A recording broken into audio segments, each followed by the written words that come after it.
Stream Sports. 3, 2, 1. Let's start. Hello, sports fans. Welcome to Fan Stream Sports. Nothing but pure sports. This is the JP Show. JP, it is so good to hear you back on the air. Stand by. Now, here's JP. All right, welcome into a Hump Day edition of the JP Peterson Show. We're so excited to be with you. We are close to draft. We're 5 hours away from the NFL draft. Finally. Yeah. Finally. It's forever. My goodness. Yeah, they moved it back basically a month. Yeah. To where it used to be. I was going to say. Kind of feel like it always takes too long to get there, too. I was going to say, too, is there any way we could do this process like maybe a month after the Super Bowl? Yeah, because like speed it up. This whole process is so exhausting of like nitpicking every player and everything. I think they moved it back because they get so much pre-draft coverage. It's like there was a 2-month almost dead period for the NFL, so they moved that back. It just condenses everything, or actually it spreads everything out, so they can just keep talking and keep talking and keep talking and keep talking. And it's funny because guys like Anthony Richardson, who we're going to talk about a lot today, start like, nobody's going to draft him. Remember back in the days, like, guys, how could he be? And we were saying, look, we're going to be talking about Anthony Richardson coming to the Buccaneers as we get closer to the draft. It's going to get there. And here we are. What did we see? 2 mock drafts today that have Anthony Richardson being with the 19th pick from very credible in the 2023 NFL draft. The Tampa Bay Buccaneers select Anthony Richardson. Yeah. And a third having the Bucs pass on him. Yeah. Mind you. Yeah. So. We're going to get into it today.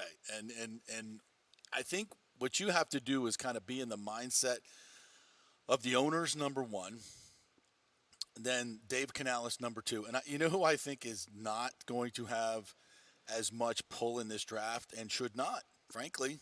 It's Todd Bowles. I don't think he'd ever be on board with drafting a quarterback in the first round. No.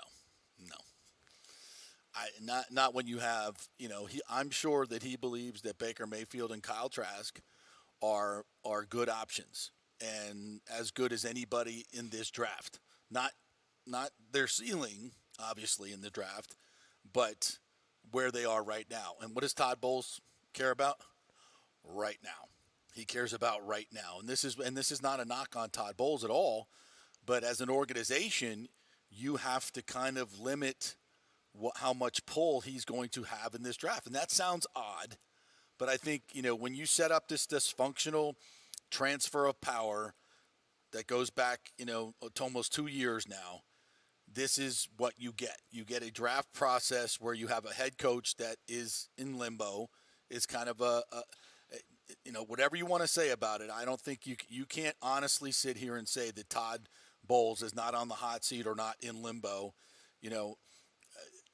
It's just not being honest. And if that is the case, how do you sit there and say, okay, he's going to have a huge input in who we draft here? This has to be a organizational decision. And again, this is not to slight Todd Bowles, but this is how it works in the NFL. There are hard choices that have to be made. There are people that are going to have to say, like this conversation that's going to go on today with the Jets. Like, think about this. As he sits down with Robert Saleh and he's going to go, so you're coming to the OTAs, right? You're going to be here almost every day. Rodgers, you mean? Yeah. Right, yeah, Rodgers. You're going to be here almost every day to work with these receivers and to become, our leader, and we're putting a lot into you. And he's like, I don't know. I got some ayahuasca to go smoke. I got some dark rooms to go into.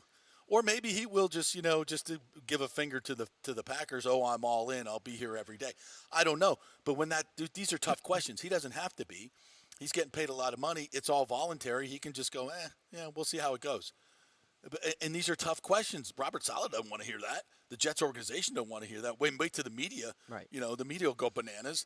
And with Todd Bowles says, pounds the table and says, I got to get this edge rusher. I got to have this edge rusher. This is the edge rusher. We need an edge rusher. And Anthony Richardson's sitting there, or Will Levis is sitting there, and Jason Light's got to go, sorry. We don't have a quarterback. We don't have a long-term quarterback. 3 choices are better than 2. Sorry. And it's not as much as Bucs fans want this to be about this year and this time and let's go. It's not.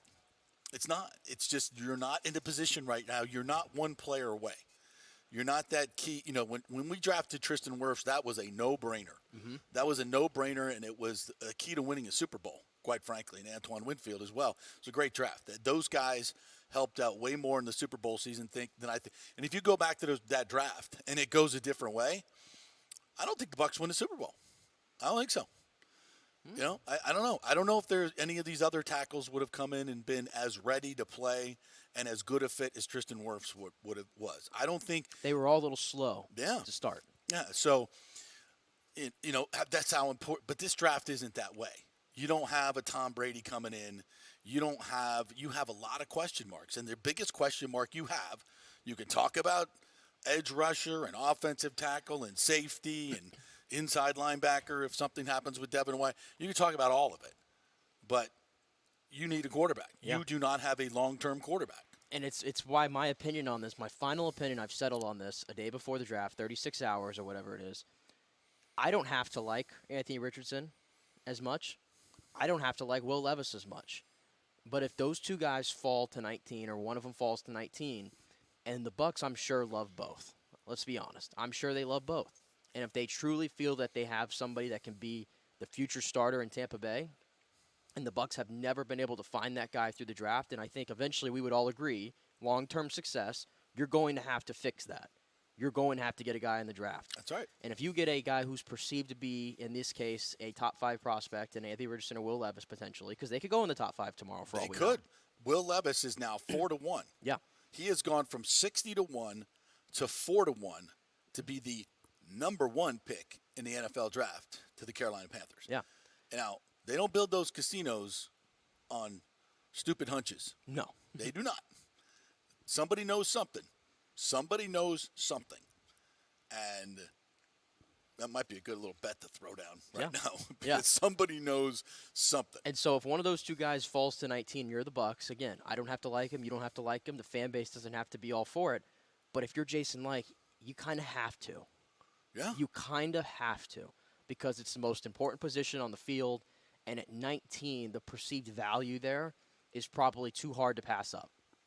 It's too hard to pass up. It's the same conversation, and it's a little bit different. I get it because it's a running back.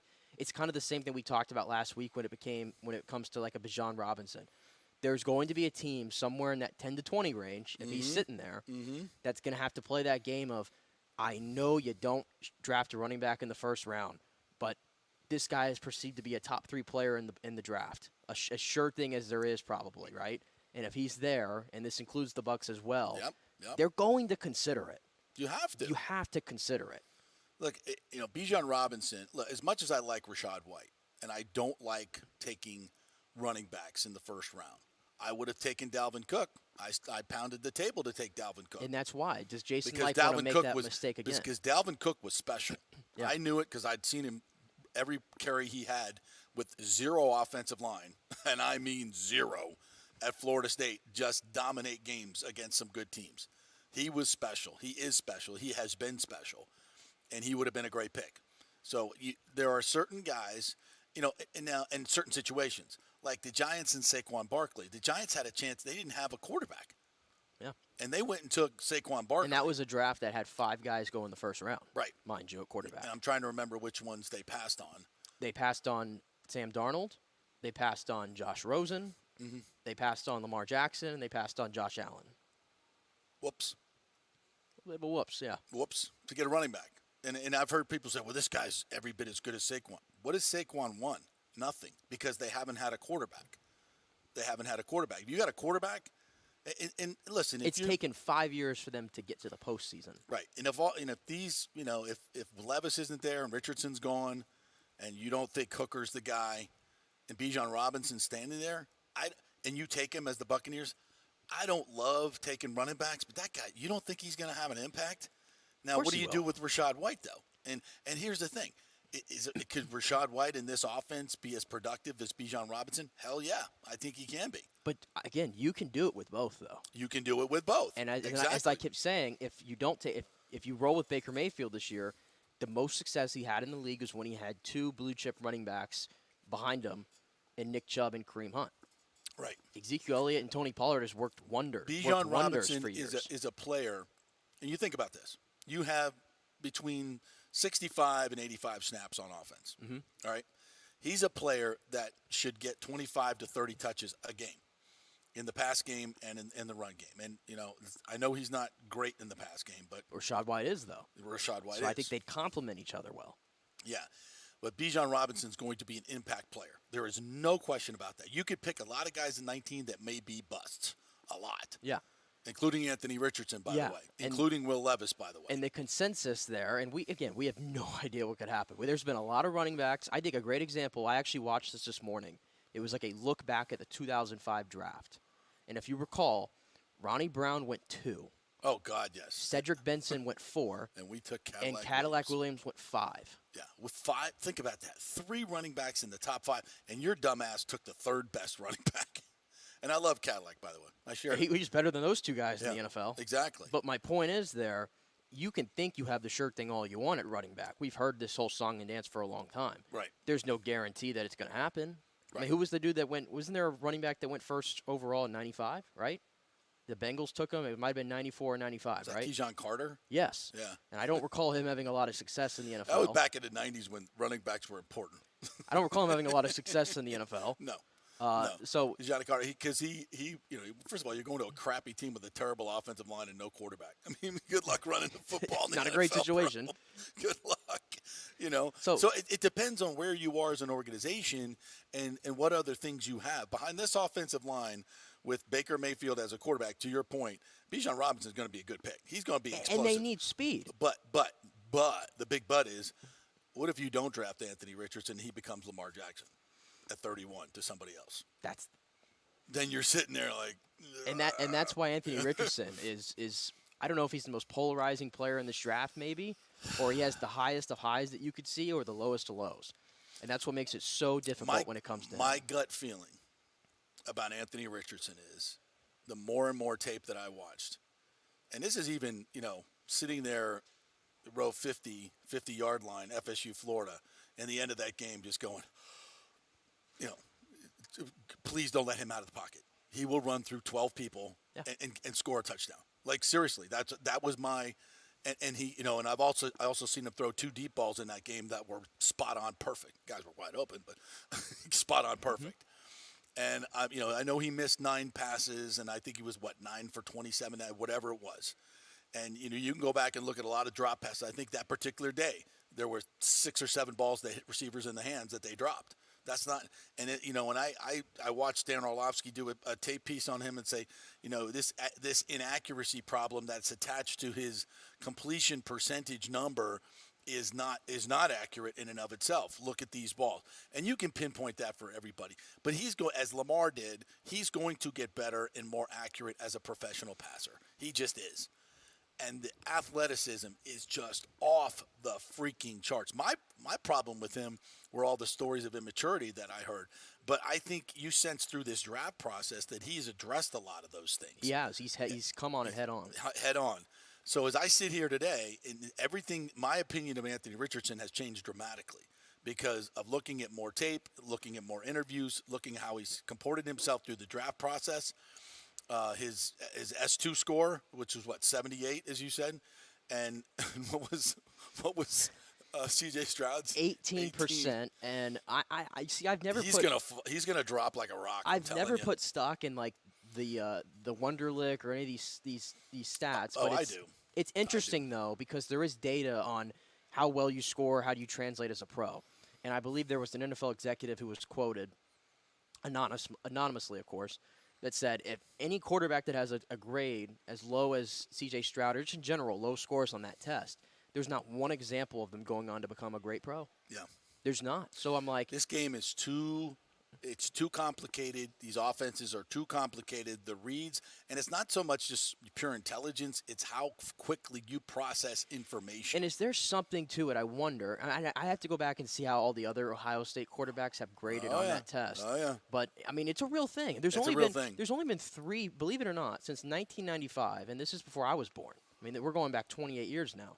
There's only been 3 Big Ten quarterbacks drafted in the first round. Yeah. 3. Well, it's an inferior league athletically to the SEC, and I would argue most times the ACC and Pac-12. I think it's inferior athletically. I think they have great organizations, great story, but Defenses. they have a lot of bottom feeders too.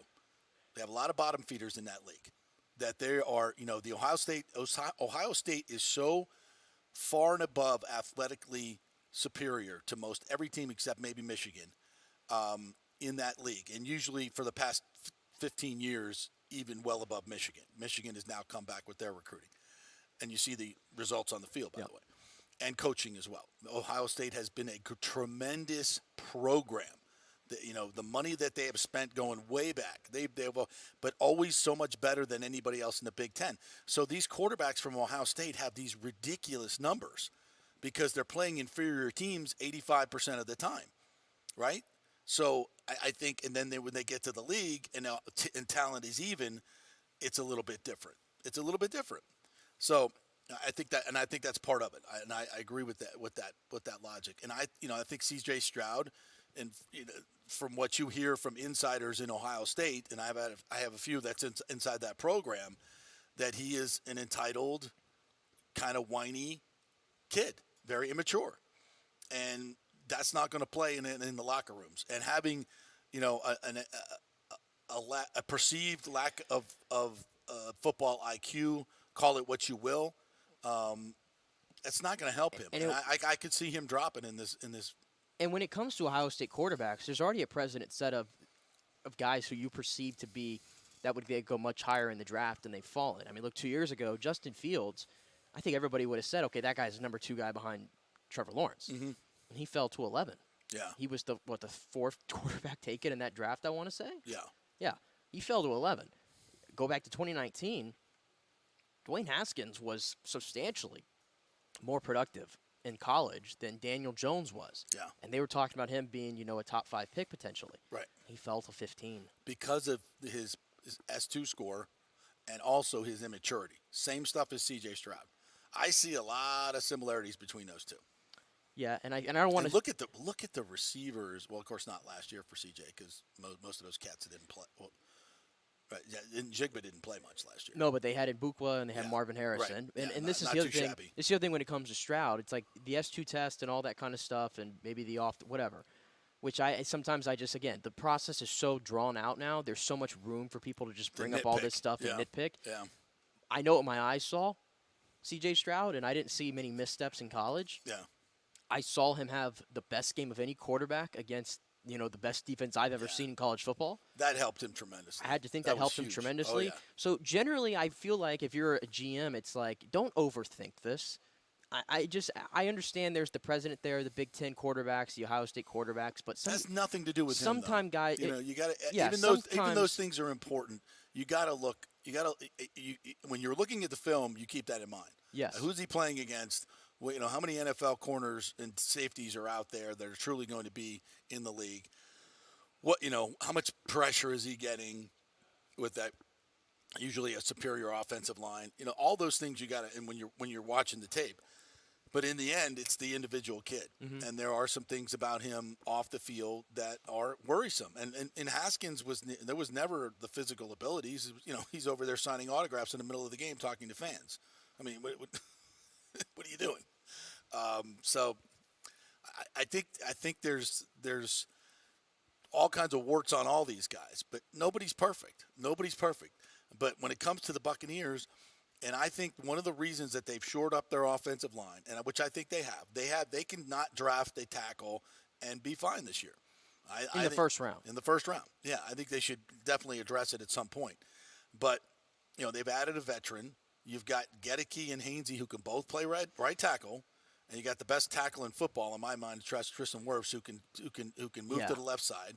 You got an all-pro center. You're not desperate to get an offensive lineman. They have set themselves up to be able to take a quarterback. Have the freedom to do it. To have to take a quarterback at 19 that they would never get in any other draft. I think this draft is loaded with a lot of good edge rushers that people want up top. I think it's got. They can get who they really. I think there's 5 quarterbacks I think that are going to be successful in this league. Yeah. If they go to the right spots, and so it's kind of setting up for the Bucs at 19 to be able to get a quarterback talent. And I'm not – nobody can sit here and predict which one of these 5 guys are going to be good or if any of them are. But from what you've seen – and here's the big thing about 10 years ago, I wouldn't have given Anthony Richardson a second look in this league. Not even – it's a drop-back quarterback league. Look who's winning the Super Bowls. It's a passing league, and it's not an athletic run league. You don't want your quarterback run. The game has changed tremendously, 180 degrees. Lamar Jackson has revolutionized this league, and in terms of Hurts, I think, is as Jalen well. Hurts look across the league. If you can't move, look at Tom Brady. Tom Brady still had a great arm last year. He had a great arm. Yeah, he still had the head. He couldn't move. He wouldn't get hit. So when you put those things together, even if you're Tom Brady, you can't play in this league. Yeah, you can't play in and this I'll even league. throw like Josh Allen into the equation because I believe he was an under 60% completion percentage guy like at 58% at Wyoming. At Wyoming. Yeah. And I'm not going to claim that he's this pinpoint passer now. He's just an absolute freak. He's a tremendous quarterback. But he's turned himself into a great quarterback. I think if you come into the league with the right mentality, and this goes for everybody really, but especially when you're a quarterback and maybe you have some kind of deficiencies with your passing, if you just put the work in, i.e. Josh Allen, i.e. Jalen Hurts, and I think Lamar Jackson, who I think in the 12 games we saw him this past year, I thought he took strides as a passer overall, especially from the pocket. He was one of the best, highest rated passers from the pocket. You can do it, right? And I feel like Anthony, the way that the article that he wrote in the Players Tribune, addressing kind of everybody saying him head on. I mean, he had the quote, I think, the other day where he's like, I'm going to be in the Hall of Fame one day. He's got the confidence in it, and that's a lot to put out there. Yeah. But he sounds like he's ready to put into work to do it. And, oh, by the way, you come to the Bucs, I think it's a great situation for the Bucs to get either a Hendon Hooker or a Anthony Richardson because they don't have to play. I agree. They don't have to play. And I think if you go Levis, as much as I think the Bucs would pull the trigger at 19 if he's there, you draft Will Levis, given the experience that he had in college and the SEC and all that, to me there's more of a groundswell for that guy to play right away. Okay. Go out and prove it. I'm going to see you battle with Baker Mayfield and Kyle Trask. Well, let's go, boys. It doesn't hurt. Competition doesn't hurt. The only problem there is reps. Are you going to have enough reps to get somebody ready? But listen, this is your job, Dave Canales and Todd Bowles and your offensive staff and Jason Light and everybody. This is your job.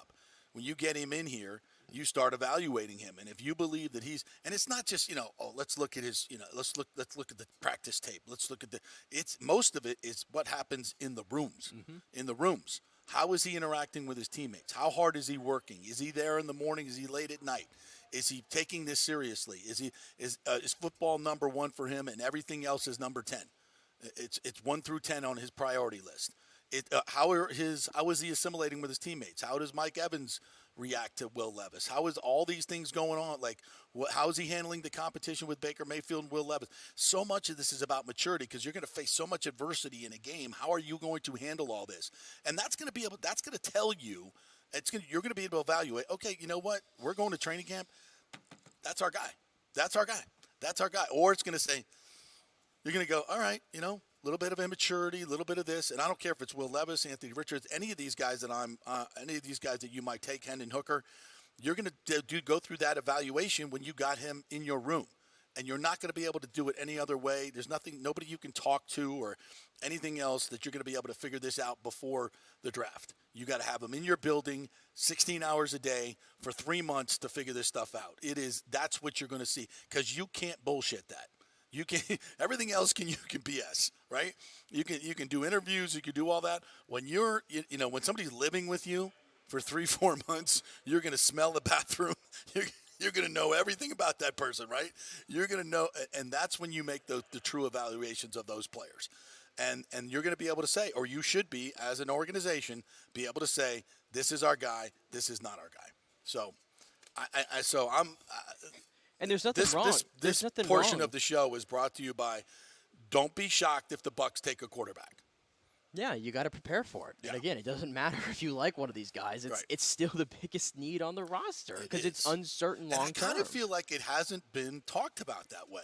And again, I just feel like everybody's talking about offensive tackle, and not that they can't, they could use it. and I'm good if they do that. And I am too. I'm fine if they But do because that. because of the signing of the, I think this Matt Fielder signing is a little bit more Yes. underrated than people are trying to say. Because Yeah. I mean, he's got 5 years experience starting at right tackle and has some versatility on the line. He's a veteran. Like you could plug him in there for a year at least, right? Maybe 2. That was the day I said quarterback. Yeah, they're giving That's themselves. what this is about. They're This is giving about themselves the quarterback. freedom if Right. something happens, if they let the draft come to them and one of the Right. quarterbacks there, they Right. can always plug Feeler in at right tackle. They can always go with Luke Gedeke on which by the way, they said that Luke Gedeke. This is not my words. This Todd Bowles said that he's going to start somewhere on the line. Yeah. They said this about Luke Gedeke Hopefully not already. left guard. Hopefully not left guard. And it won't be left guard. Maybe it's right guard. You it know, could be right It could be guard. right guard or it could be right tackle. That's Yeah. the only way I think Luke Gedeke starts on the line. So you may want to roll with that. When it comes to edge rusher, here's the thing. I think before you go to that offensive line, and we've said this, Wirfs at left tackle, Leverett at left guard. Mm-hmm. He was good. Yeah. Jensen at center, Gedeke at right guard, or Stinney, and Hainsey at right tackle. That's my favorite because I think Gedeke might be a better right tackle, and Hainsey can play either one. Hainsey can play guard. Yeah, so either one. I don't pretend to be out there watching, how they move people in an offensive line coach, so they can make that. Either one of those two, and I think that's a good offensive line. I think it's a really good offensive. You got 2 Pro Bowlers, Hainsey, who was really good last year. Leverett was good, and Gedeke needs to improve, obviously. Yeah, but he's got some tools. Yep. So I agree there on offensive line, and then when it comes to edge rusher, which I think is probably outside of quarterback, I think that's the biggest need right now. Yep. Is what you're going to get edge. Here's the thing about taking an edge at 19.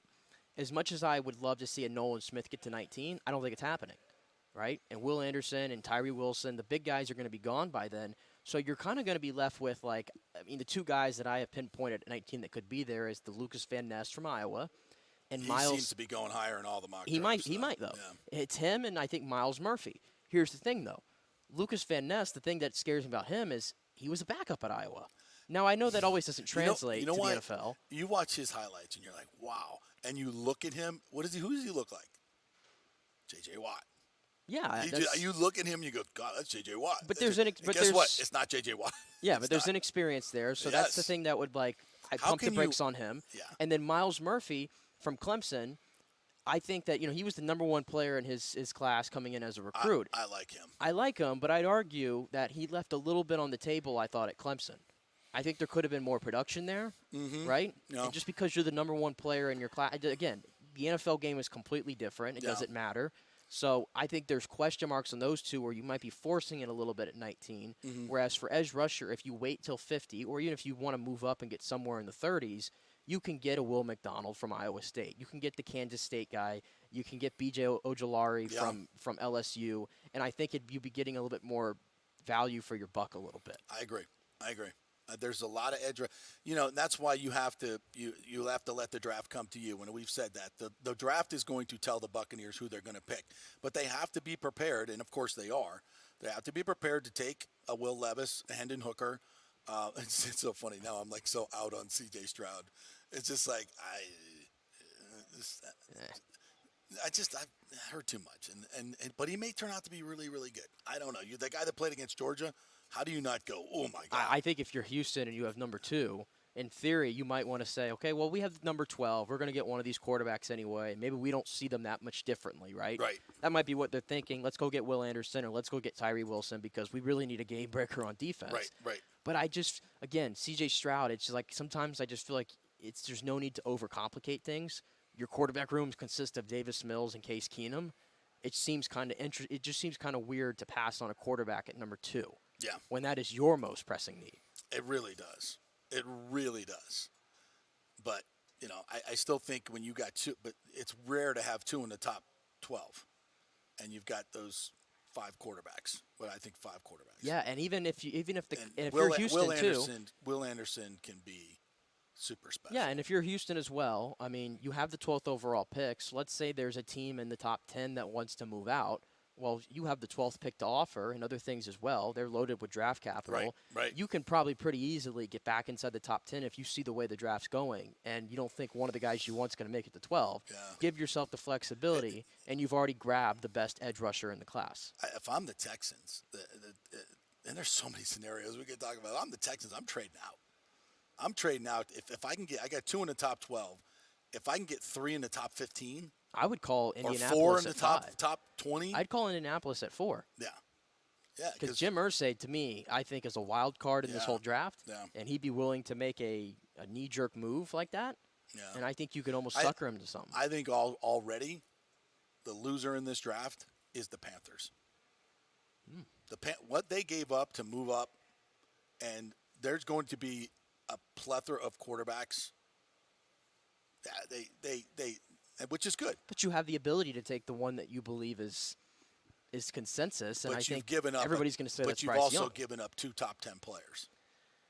Well, who are those top 10 players? Take your pick, and we know one this year and one next year. The DJ Moore doesn't really bother me that much that they gave up DJ Moore. I wasn't even talking about DJ Moore is a first-round wide receiver. You gave up a first-round wide receiver, But to get a franchise and another quarterback. 2 1s and a 2 to get a guy that might not be as good as the guy that goes 12th in the draft. I think it was stupid. You gave up way too much draft. You gave up. You were sitting in a catbird seat to really make your roster kick ass, and you traded it all because you think one quarterback is better than the other, and that's stupid. That's stupid. If you could get a top 2 edge rusher in this draft, or a top 2 offensive lineman, or top 1 offensive lineman, and your quarterback, and maybe another really good player, to go just because you think one quarterback is better than the other, and you look at all these guys and they're not that. There's none of them I think are home runs. This sounds like the draft day plot, just playing out Right, here. exactly. They screwed up in my opinion. All right, before we get to Scott Reynolds coming up, just real quick, we're going to get to the Rays a little bit more in depth. Last night, 5-0 shutout loss. And we're going to get to the Bolts as well. Got a lot of thoughts on what's going on with them. So quick break. When we come back, Scott Reynolds will join us from the Pewter Report. Cannot wait. A day before the draft, we have the Godfather at the Pewter Report. So very excited about this. Stay with us. Quick break. Stay.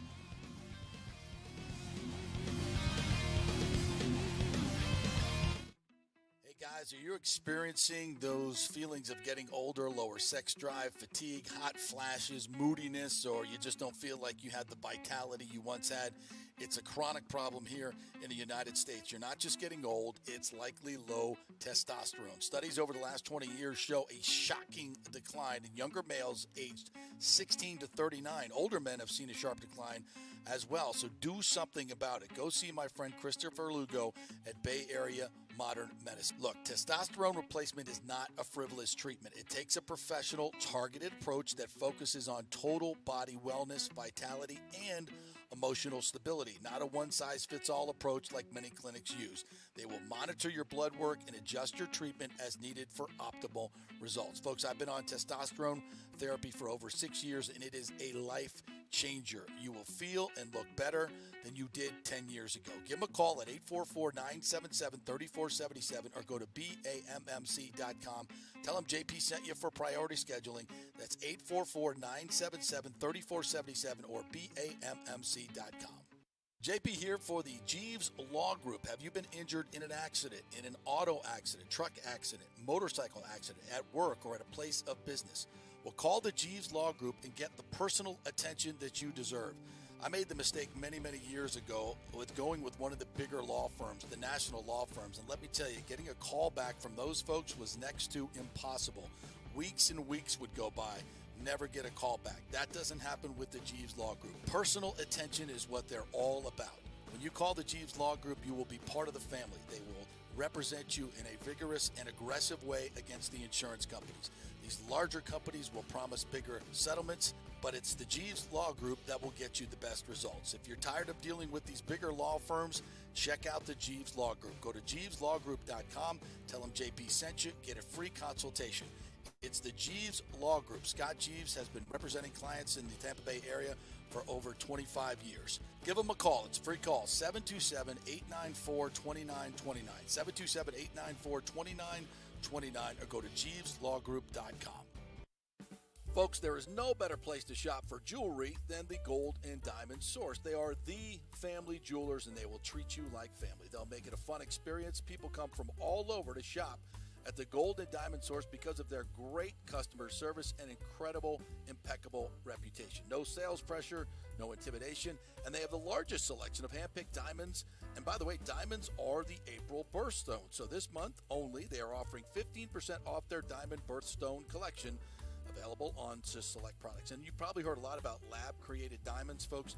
They hold no real value. You will have no resale value whatsoever with a lab-created diamond. And of course, it's fake. It doesn't mean as much. The Golden Diamond Source has plenty of options to accommodate any budget, folks. Interest-free financing up to 5 years, a layaway program, 20% down, and only 6 monthly payments.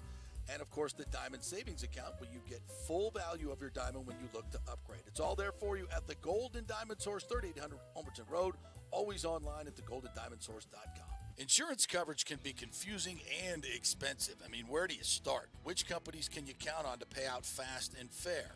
Well, call the great folks at Italiano Insurance. It's a family-owned business. Jeff and Nat Italiano are carrying on the 60-year-plus tradition of giving amazing customer service and giving back to the community through their annual backpack drive for needy students and their support of the local pediatric cancer patients. But it's the customer service that sets them apart. They can shop all your insurance needs and save you big-time money. Don't hop on the internet and waste time looking at some bogus reviews. Talk to knowledgeable agents and not some voice-generated robot. These are confusing times for homeowners, and Italiano's team of experienced professionals can provide the right coverage for every situation: home, auto, business, life. It's Italiano for all the pieces of your life. Call 813-877-7799 or go to italianoinsurance.com. Coming back at you. Now, more with JP on FanStream Sports. It's only just begun. Welcome back to the JP Peterson Show on this hump day. Brought to you by the Jeeves Law Group, JEEVESLawgroup.com. You've been involved in an accident or your car has been totaled and you don't think you got a great settlement, you may have a case. The call is free. The consultation is free. Find out. You could be sitting on a pile of cash and you don't even know it. Let them go to work for you. JEEVESLawgroup.com. Tell them JP sent you. All right. Let's talk to the godfather of the Buccaneers draft. I think I just dubbed you that. Maybe you've been dubbed that before. I don't know. But Pewter Report has been the best resource for the Buccaneers my 27 years of being here. So that's what I'm going to call you, Scott Reynolds. You are now the godfather of the Buccaneers draft. Well, I greatly appreciate that, JP. I want you to know that I hire you in a very high regard, and you have favor with me. So I greatly that was half a Christopher Walken and half a Robert De Niro. I'm not exactly sure, but it was good. It was good. It was really, really good. I appreciate that. Thank you. How are you, partner? I'm good. If my dog would stop barking, since I'm on the air right now, stop barking, Moose. What's his name? Moose. I love it. Yeah. All right, so we just spent a half an hour saying, don't be shocked when the Bucs take a quarterback at 19. Yeah. What say you? I don't think they're going to. No. I don't think there's going to be one there. I mean, I think Hendon Hooker might be there, but I don't see them drafting him. I think they're looking at this year. There's two things. Number one, with the quarterback. If you draft a quarterback right now in the first round, you're basically telling Kyle Trask, like, you're not going to be anything here because we have a first round guy. And it's Jason Light admitting he completely blew and just wasted a second round pick. Just like if they draft Bijan Robinson in the first round. What you're saying is I spent 2 third-round picks on running backs in Rashad White and Keyshawn Vaughn, and I don't believe it either. And I'm going to replace you guys with the running back who's going to get the majority of the carries in Bijan Robinson, and I just wasted 2 third-round picks. Right. So I don't see them drafting a quarterback because they've yet to give Kyle Trask a shot, and I think they're very high in Baker Mayfield. The other thing is this. and I think I've said it before, so if I did, I'll keep it really, really brief to like 30 seconds. You only have so many snaps in a 2.5 hour practice and training camp. Right. And it's hard enough to have a two-way quarterback battle where you're splitting the reps 45-45 because your third arm is going to get 10% of the snaps just to, take some pressure off and not wear out the arms, right? So you're having to pick the best guy out of only seeing them throw out of 100 passes in practice, 45, okay, on a daily basis. Now, if you add a third string quarterback in there, a legit third string who's vying for the job, let's say Will Levis, Anthony Richardson, whatever, now that number goes from 45 down to 33. Mm-hmm. So you have even fewer snaps, even fewer passes to evaluate a quarterback who's a rookie who's learning this offense along with Kyle Trask and Baker Mayfield. And the end result is to find the starter and then prepare that starter for the regular season opener. Yeah. And so to me, if you look at let's say Tom Brady came back, right? And Dave Canales is here. It's a new offense. Tom Brady would be getting 70%. Any starter would be getting 70% of the snaps in practice. Right. So what you're doing is by having a three-way quarterback race, you're legitimately cutting in half the number of snaps needed to prepare for the start of the season because you're caught up in which quarterback is the best one, right? Which guy are we going to go with? So from just a pure logistical standpoint, mapping out training camp practices, you only have 3 preseason games now. If you had 4, you could kind of even make a case for it. But you only have 3. And again, the objective is to quickly get to who's the starter and prepare them for the season opener. You don't want a 3-man quarterback race dragging out until the last week before the season starts. And then it's, well, we only saw X amount of snaps from these 3 guys, so we got to make our best guess. And then, does that starter, whoever it is, let's say it's Trask, let's say it's the rookie, let's say it's Baker Mayfield, does that starter have enough reps behind the starting offensive line to develop continuity? Have they thrown enough passes to Mike Evans and Chris Godwin and Cade Otton to get ready? Yeah, I don't know. I think you look at this and say we have 2 quarterbacks that we're somewhat excited about. Yeah. We hope one of them can play. And if neither one of them can play, then we'll address it next year when the quarterback class on the outside looking in probably looks a little bit more robust. I get what you're saying. I'll just ask this because we had this discussion in the first hour pertaining to a quarterback. If one of them or 2 of them's there by chance, and I'll even throw Bijan Robinson into the mix. Mm-hmm. Where does the whole thing about value come into play? Because we hear that a lot about value, right, especially when you get into the first round, because it's perceived that Bijan Robinson is a top 5, top 3 player in the draft overall. It's perceived that maybe all these quarterbacks are top 15 prospects or whatever in some people's eyes. So if one of them's at 19 or multiple of them, don't you think the Bucs, or would you agree with that, the Bucs have to at least consider it at that point? I think they can consider it, but as we've seen before, if your offensive line isn't worth a damn, it doesn't matter who the running back is, right? If they're tackled before they get to line of scrimmage, it doesn't matter. If they can't pass protect, if your line is getting, obliterated. I mean, Tom Brady has got the quickest release in the NFL over the last 2 years, the quickest release. Some of those passes were thrown into the dirt because he was almost sacked. Okay. Right. So you have Ryan Jensen coming back from a knee injury at age 32. You've got Tristan Wirfs. Let's say if you don't go offensive tackle in the first round, Tristan Wirfs is your left tackle. Luke Gedeke is your right tackle. Okay. Or you draft a right tackle in the second or third round and you're starting a rookie right tackle who's not as good as Wirfs. Then you have either Gedeke or Nick Leverett or Robert Hainsey at right guard and Matt Filer at left guard. We'll see how that line shakes out. I mean, I like everything I've heard from Dave Canales. I haven't seen a damn thing. Last time I checked, the Bucs had the league worst rushing attack. And a lot of that was the offensive line. And a lot of that was not getting enough carries for the backs to really get into a rhythm and produce too. But is Bijan Robinson going to come in and magically open up holes? No, you need a good offensive line. You need it.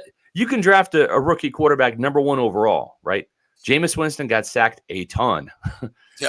Houston Texans quarterback back in the day, David Carr, was amazing coming out of Fresno State. Number 1 overall pick.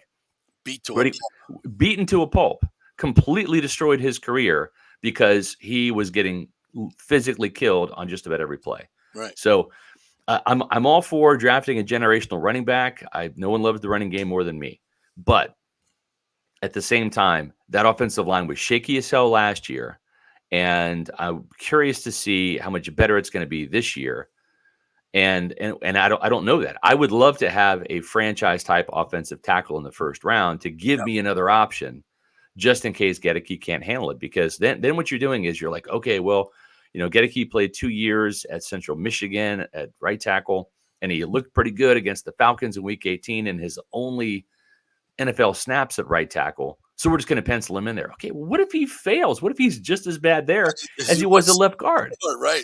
Then you're stuck with Brandon Walton playing right tackle for the rest of the season. And then where's your depth? Josh Wells isn't there. So Hainsey can play right tackle too. I don't know. Have you seen his calves? Skinny. Really, seriously, like really skinny calves. You can play center with those calves. Center. What about Feeler though? Because you mentioned that left guard, but that's where they're going to play him. He's played right tackle before, but he's a little older now. Guard. Yeah, he's going to be the left guard, and then you're going to have kind of a if they draft the tackle, then you'll have either Wirf sticking at left or right, and it's going to be Luke Gedeke probably at right guard, and he'll get some competition from Hainsey and from Leverett, but as was explained to me, that's the plans and pencil right now. Well, are you kicking my man Nick Leverett out? We're going to no. He's in the mix. I'm just saying. I love his story. I just love that guy. I love his emotion. And we need guys. By the way, we need some guys that have some emotion on the field to get guys going. So I love that dude. Scott Reynolds joining us here. You wrote an article about Jack Campbell from Iowa, the inside linebacker. I went and looked at some of his tape, and then looked at his combine, his agility test. I'm like 6'5", 250 inside linebacker. I'm like, come on, that guy's going to be stiff as a board. And I'm like, wow, he's actually better in coverage than he is coming downhill. I was like, move him to tight end for God's sake. He can run, he can catch. He's a big mofo. He is.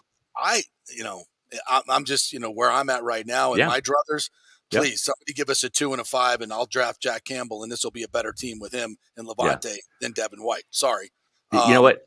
I think the interesting thing is, and I talked to Todd Bowles at the Bruce Arians Gala on Monday night, and he kind of reiterated what Jason Light said, which was we're going to not trade him, and we're just going to, he's going to play. He needs to play. It's his 5th year. And it's easy to say we're not going to trade Devin White. But let's say they draft a linebacker like Jack Campbell in the 2nd round. Now all of a sudden you might be a little bit more open to it, right? Because you got the bird in the hand now, and you're like, oh, okay. Well, you know what? We really feel really good about this Jack Campbell guy.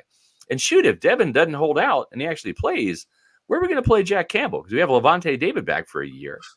So maybe we just outside. I'm just saying maybe we get the process started here, and maybe they're more inclined to part with Devin White. I would agree with that wholeheartedly. But right now I take them at face value and I believe them. I don't think that they're actively trying to trade Devin White, but I wouldn't be surprised if they draft Devin.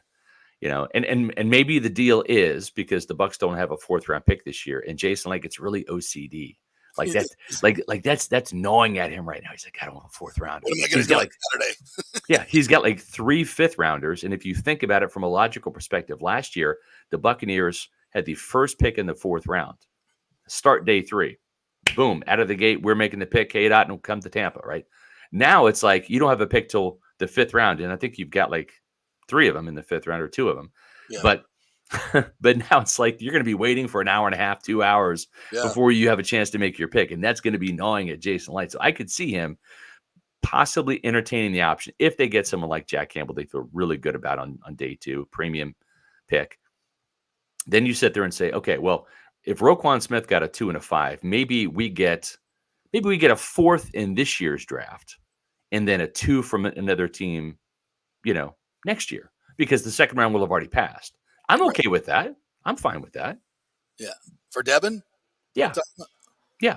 A A 2 and a 4? Yeah. Yeah. But the 4th this year, because the second round's already passed, right? So you can't get a second rounder, for this year. I'm saying get a 4th this year and then have a 2 next year from whatever team you get. Yeah, I'm fine with that. Yeah, especially if it's a bad team and you think that 2's going to be a high 2, that makes a big difference. Very well could be. Yeah. No, I do. I do that in a heartbeat. Absolutely. Because, because it's going to come down to money with them. Yeah. And right now, if you can draft a guy like Jack Campbell, who's going to be making about, in the second round, about $1.5 million, right, as opposed to paying Devin White, if 15, 16, 18. Yeah. No. That's a hard no. So, think of what you could do with that money in other places, and how much better is Devin White than Jack Campbell? And Devin White doesn't want to be here, and throw all that other stuff, that nonsense in. Yeah. Bye-bye. All right. So the interesting thing is this. You and I have watched Jack Campbell highlights, and there's a lot to like, right? There really is. Yeah. When I read Dane Brugler from The Athletic, he does this thing called The Beast. It's the best draft guide out there. And this is what sold me on Jack Campbell. When I'm reading the positives, okay. It says, not very vocal, but his teammates say he sets the tone with his tenacious effort, and his coaches call him an amazing practice player. Iowa head coach Kirk Ferentz. Everything he does, he goes hard. Then it goes on to say, egoless and humble off the field. He didn't pursue NIL deals and considers social media a distraction. Film study is the foundation of his game. He became the first Iowa player to win the William V. Campbell Trophy for the academic Heisman. Okay. So I'm sold. So in other words, social media is a distraction. I'm not going to be getting on chirping about my contract and wanting to play for the Eagles. In other words, the anti-Devin White is what you're saying. He's the anti-Devin White. Yeah.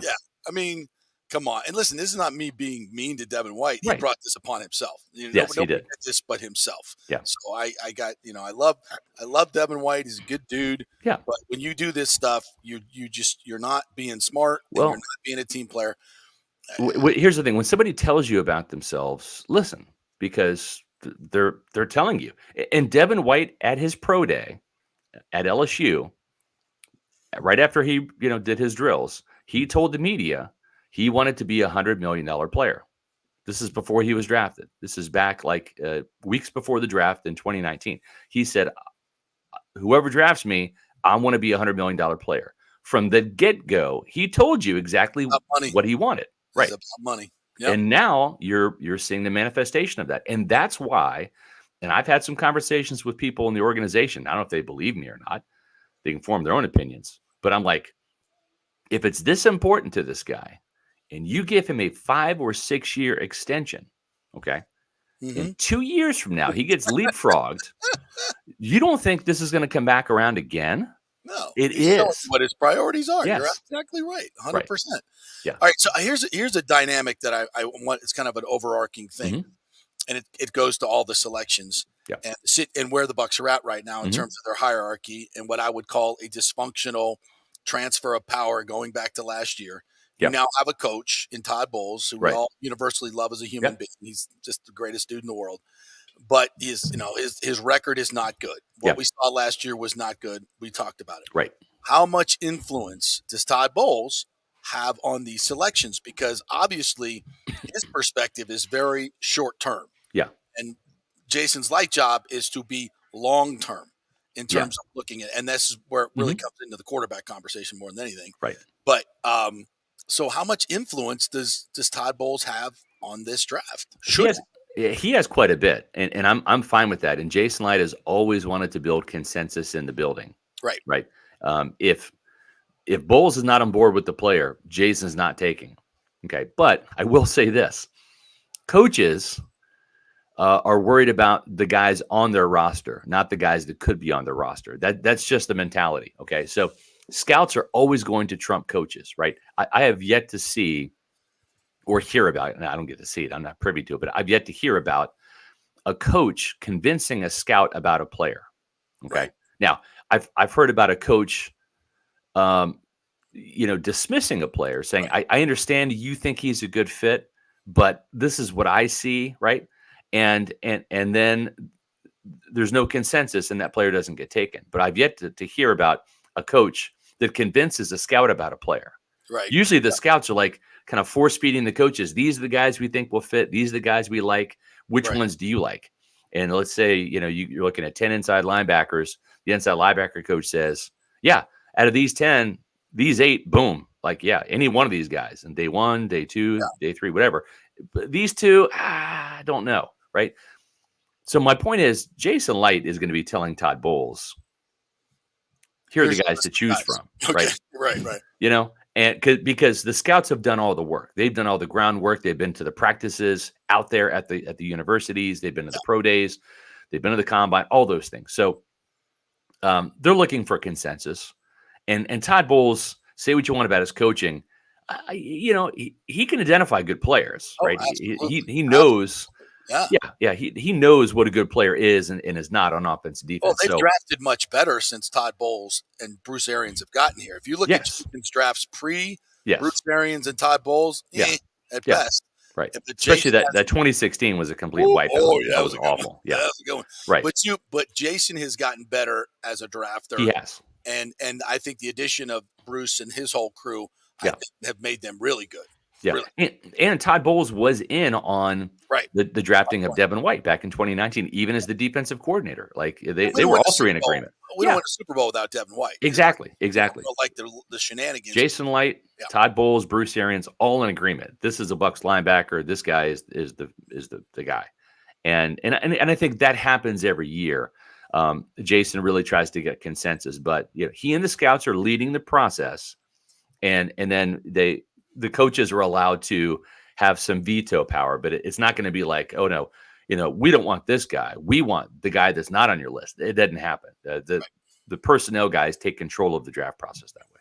So when it comes to just going back to 19 and taking quarterback and the Bajan, all that out of the equation, I think we would all agree that it's likely going to be tackle or edge at that pick. So ideally, maybe you want to go get one of those positions in the first round and one in the second round. So I guess my question, based on the depth at both positions throughout the draft, where do they have the better shot to get 2 impact players? If they go edge round 1 and tackle in round 2, or if they go tackle round 1, edge round 2? That's a great question. I think consensus. Depends on who falls. Yeah, it depends on who falls, but I think consensus around the league, there are 4 offensive tackles really in this draft, like that will be in the first round. And honestly, it's not as high quality as it was in 2020, right? When you had the Jedrick Wills and Tristan Wirfs, the Mekhi Becton, and the Andrew Thomas. That was probably a better quartet than the 4 guys this year. And actually, I'm calling Skronsky, the Northwestern kid, I'm calling him a guard. I think he's going to be moved inside just because of the shorter arms. So really the 4 tackles you have are Paris Johnson Jr. from Ohio State. I think he's clearing away the best guy. Bucs would love to have him. Second, you've got Darnell Wright from Tennessee, the right tackle. I love him. I don't think he's going to be there. The Bucs don't think he's going to be there. The third guy, he is. They love his attitude. They get him this running game. Hell, I'm running for 1,000 behind those guys. Yes. Hell yeah. Yes, no doubt. With and then Jensen, Wirfs, and that dude. Yeah. And you throw a couple Hainsey of good cards or Gedeke in there or Filer. Yeah. For quarterback that's actually going to do some RPOs and stuff. Oh, come on. I'm with you. Rocky Top. The third guy's probably Broderick Jones from Georgia. He's young, but the athleticism there is it's off the charts. He might be the most athletic. Yeah, but kind of awkward. But they'll clean that up. He's got the physical tools. He's got the agility, the athleticism. He's built. I mean, he doesn't look like an offensive line. There's no sloppy body with him. A big linebacker. He really is. He really a big, like a huge running back. He's super athletic, but goofy. You remember Roman Oben back in Tampa? Like kind of just chiseled and looked like a gladiator. Like that's kind of how Broderick Jones looks. He's probably the third guy. The fourth guy then is Anton Harrison, who we have in our mock draft out of Oklahoma, and really good, athletic, quick feet. Probably needs to get a little stronger in the weight room, but battle tested. I think he's going to be there, right? Because when we do our mock, it doesn't make sense to draft. I think the Bucs are going to go for Paris Johnson. Now, at the same time, in 2020, Tristan Wirfs was the Bucs' top-rated tackle. right? And he fell all the way to becoming the fourth tackle off the board. Yeah. And the Bucs lucked out because they got the best one. But I think if the board holds true and those players come off, then I think those three, the top three, will be gone by 19. I think that would leave them with Anton Harrison. And then after that, to answer your question, Nick, there's a drop off. Matthew Bergeron might be the next guy. He's definitely a second round guy. Then you go edge. Then you go edge. I think Will McDonald is a. You're gone. You go Yeah. edge. Yeah, you go edge. Yeah. Well, I think they go Harrison because there's a big drop off after 4. Mhm. Okay, so I could see that. True. And now, if all 4 are gone, I think Will McDonald from Iowa State would be a fantastic pick. I think he's a dynamic edge Even at built for 19. the 3-4. Oh yeah. Yeah, he's not getting out of the first round. He's legit, and he's got the production, man. 34 sacks, 10 forced fumbles, bats down past his line of scrimmage, 35-inch arms. He is built for this 3-4 defense, and yeah, he is. And then I think in the second round, if you get tackled in the first round, you're going to have a chance to get Derek Hall. You're going to have a chance from Auburn, Felix Anudike-Uzomah from Kansas State. BJ Ojolari from LSU. I think there's one of those 3 guys. Yeah, Felix Anudike-Uzomah. Yeah. They're pretty good, I heard. Yeah. All right, Paus. It's going to be fun. What's Pewter Report doing for the draft? You got some parties going on? Well, we've got we have a party online. We've got a 3-day live draft event right from team headquarters. We're going to be there and streaming every single minute of the draft. Matter of fact, we're going to do an hour before the draft on every day. So it starts tomorrow night. All right. I can't believe draft's already here. It starts tomorrow night at 7 p.m. The draft will kick off at 8, but just go to pewterreport.com. It will have our live streaming window right there. And you can also follow us if you want to stream it on Facebook. Now, I'm sorry, it will be on Facebook and Twitter. So you guys going to be at the Bucs at the headquarters over yes, there? they're going to put us like in a little broom closet, and we'll be in there doing the podcast. I'll see you over there. I'll stick my head in there and yell. Yeah, come on and let us know what you think about the picks. Yeah. Hey, feel free to come on and rag me if I'm wrong. So, the Godfather can't always be right, JP. No one's perfect. JP sleeps with the fishes. Where's Luca Brutz? Yes, absolutely. All right, my friend, we'll be tuning in. Thanks, buddy. Appreciate it. You got it. Thank you. The Godfather of the Buccaneers draft, right there. Make you an offer you can't refuse. Go watch them. I'm going to do something a little bit with our DSP media folks as well. So I'll be the Buccaneers. And while they talk about what the Cowboys are going to draft, like it makes a difference. Y'all losers. I can't say that now because they whooped our ass in the playoffs. They did. Yeah. They did. Hey, tomorrow's going to be a fun day, especially for me. Like, listen to my night tomorrow. Okay. Tomorrow's my off day on Thursdays. Okay. So this sets up perfectly. Tomorrow is our first. Remember I told you we joined a competitive softball league? Oh, yeah. Tomorrow is the opener at 6:30 in McDill. How'd practice go? You guys had a practice. We had like 3 practices. 3 practices. Oh my God. Your boy's hitting leadoff. You're hitting leadoff? Hitting leadoff. Nobody scouting the practices? What's going on? It wasn't my decision. I'm telling you. Who's managing the team? I have had an athletic resurgence here in my early 20s. Oh, wow. Something's happened. Wow. Because I'm hitting leadoff, and I'm telling you, I've proven it in the BP session. All I know is your former coach, Eric Erlinson, did not rate you high on the athlete scale. Listen, I will take some of the attitude was good. I had not grown into my body yet. I was more of that shorter, chubbier kid, and I was not a good runner. Okay. Okay. I slimmed out long ago. Which hurts for soccer. It hurt for soccer. Not good. Baseball's a little bit different, softball. Yeah. But anyway, we got that. That's supposed to end around 7:30, right? Which is the time that the Lightning start. Mm-hmm. So perfect transition there. Going to go to B-Dubs after because it's also BOGO boneless on Thursdays. Oh, gosh, yeah. So all of us are going to be together. We're going to be at B-Dubs. Which, by the way, we need to outlaw the term. What? There's no such thing as a boneless wing. No, I agree. It's a chicken nugget. Nuggets. It's a nugget. Okay. But they're BOGO, so you get them, right? BOGO nuggets. It's a sauced up chicken nugget. Right. Anyway, we're going to be there. We're going to have the Lightning game on, and then we're going to have the NFL draft on.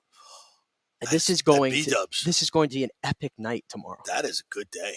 And you get to come on here and talk about it on Friday. And exactly. Tomorrow you get to start your day doing this show, which is going to be fun. On draft day, we're going to have feel it. Landmark day. Tomorrow we're going to do our ultimate draft scenario for the Buccaneers. Like, I got one cooking. I got a good one cooking. It has to be, you have to come up with yours. And we'll have some guests tomorrow as well. But you have to come up with something that's somewhat reasonable. Can't. Oh, we're giving up a 4th round pick to jump up to number but 1. not something that everyone's necessarily talking about right now. Well, we've talked about everything. There's always a scenario. Months. There's always going to be a player you never know. Yeah. So I have my ultimate dream scenario, which I think is very doable in my brain. Okay.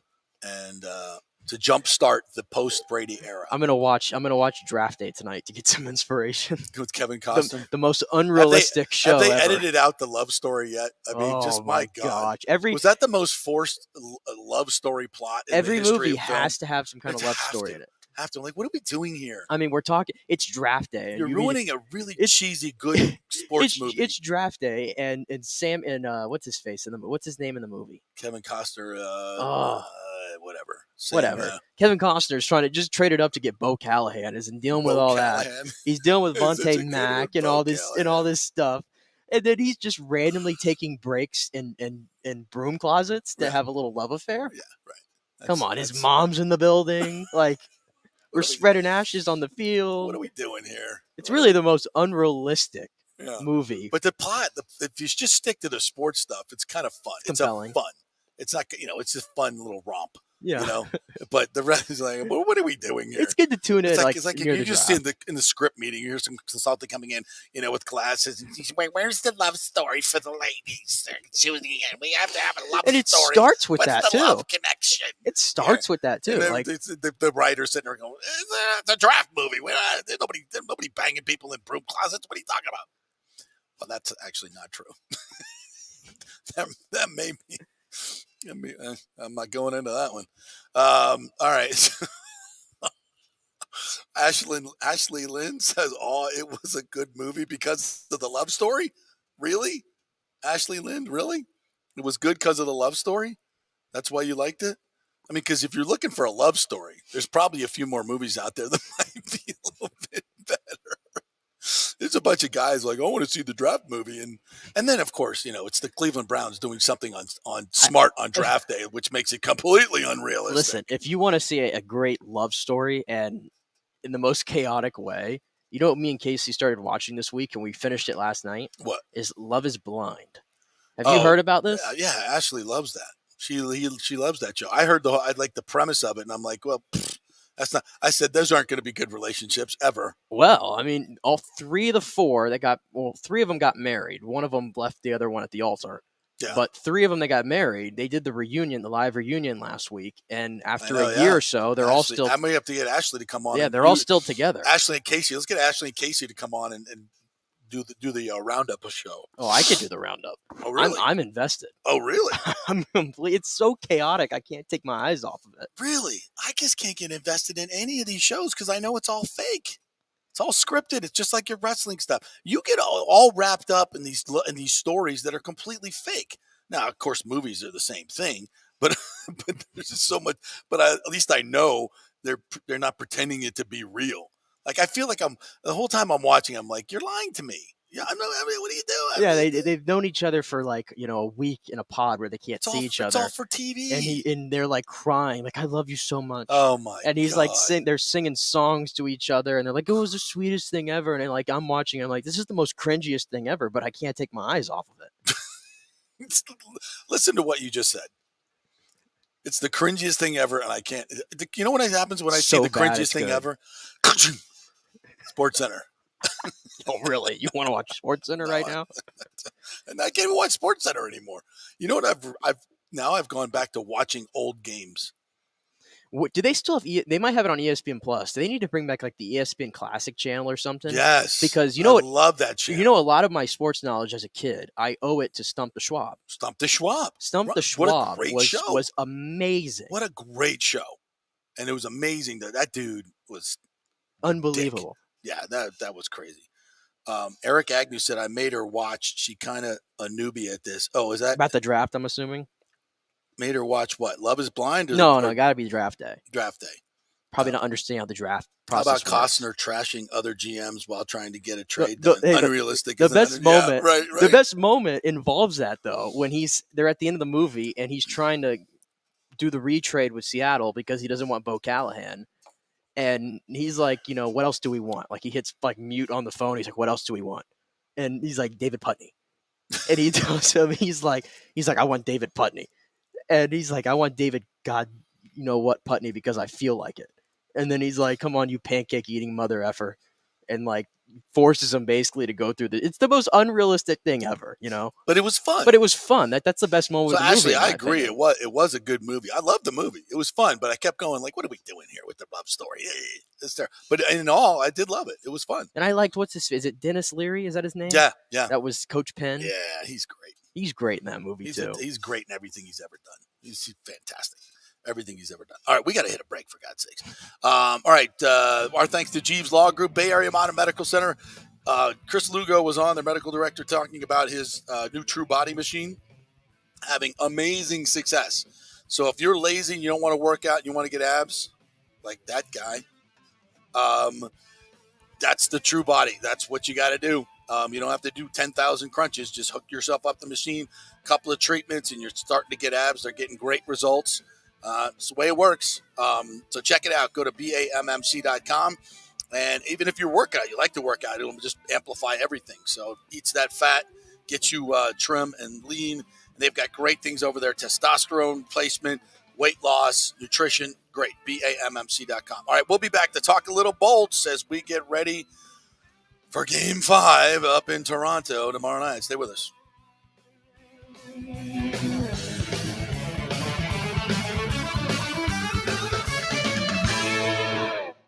Folks, there is no better place to shop for jewelry than the Gold and Diamond Source. They are the family jewelers, and they will treat you like family. They'll make it a fun experience. People come from all over to shop at the Gold and Diamond Source because of their great customer service and incredible, impeccable reputation. No sales pressure, no intimidation, and they have the largest selection of hand-picked diamonds. And by the way, diamonds are the April birthstone. So this month only, they are offering 15% off their diamond birthstone collection, available on just select products. And you probably heard a lot about lab-created diamonds, folks. They hold no real value. You will have no resale value whatsoever with a lab-created diamond. And of course, it's fake. It doesn't mean as much. The Golden Diamond Source has plenty of options to accommodate any budget, folks. Interest-free financing up to 5 years, a layaway program, 20% down, and only 6 monthly payments.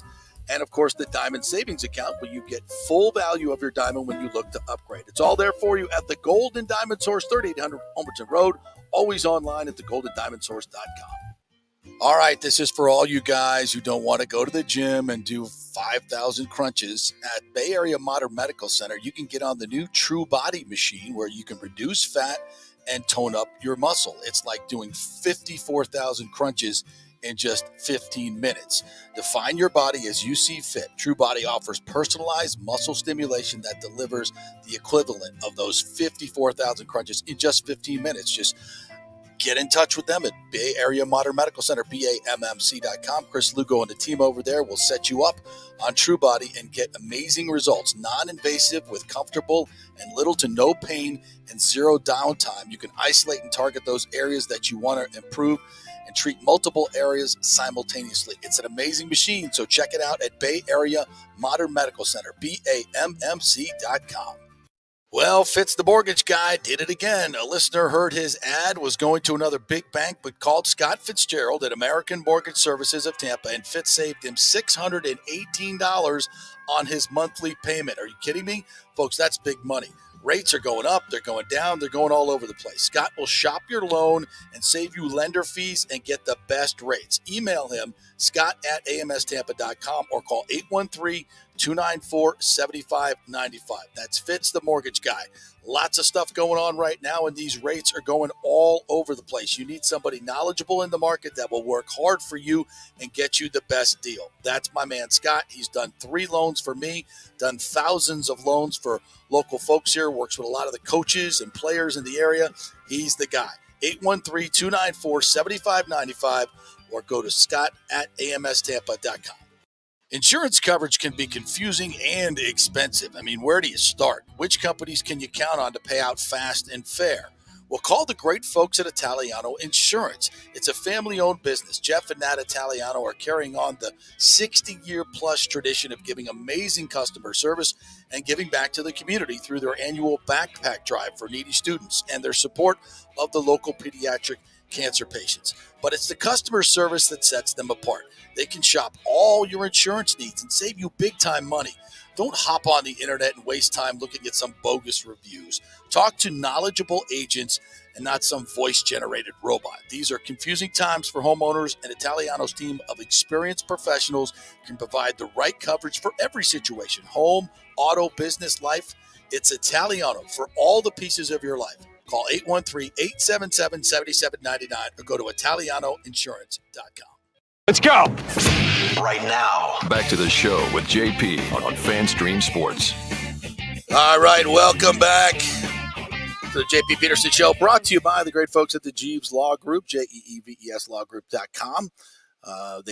They do everything over there. Class action suits, something that Scott Jeeves has been the point man on many times. Tremendous attorney, very aggressive. So whatever your legal issues are, the Jeeves Law Group, JEEVESLawgroup.com. And Italiano Insurance as well, folks. We love the folks over there. It is a time when homeowners' insurance rates are going through the roof. I know, but there are companies out there that Italiano is working with that have some lower rates. So just don't go with the one you've been with for a long, long time because you don't want to change your automatic debit or whatever. Just let them do the work. Give them a call, 813-877-7799. Just say, hey, shop it around for me, see what you can find. And they'll make sure you're getting all your discounts as well, because there's a lot of discounts that you may have things in your home you're not getting discounts for. So, again, let them do the work. You save all the money, 813-877-7799. Before we move on to the Bolts, question from Bucs, Rays, and Bolts is answer, if all four positions are there, JP, who do you take? To me, it's not about positions. It's about players. It's about players. I think somebody really good is going to fall to the Buccaneers because somebody's jumping up to take another quarterback. Somebody's jumping up to take a wide receiver. You only see Smith and Jigba as the only one going early on. So there could be others. You just never know in this draft. I think there's a lot of good players available, and the Bucs don't have an absolute need at any position now. I think Jason Light's done a great job of re-signing guys and getting guys in here so they're not pigeonholed to any position. If the Tennessee tackle falls to you, or one of those good tackles falls to you, you take him. Yeah, and if Anthony Richardson is there, I don't see how or Will Levis is there, I don't see how you don't take either one of those guys. And even in the interest of going best player available, remember before they went and signed Ryan Neal, we were talking about that safety position.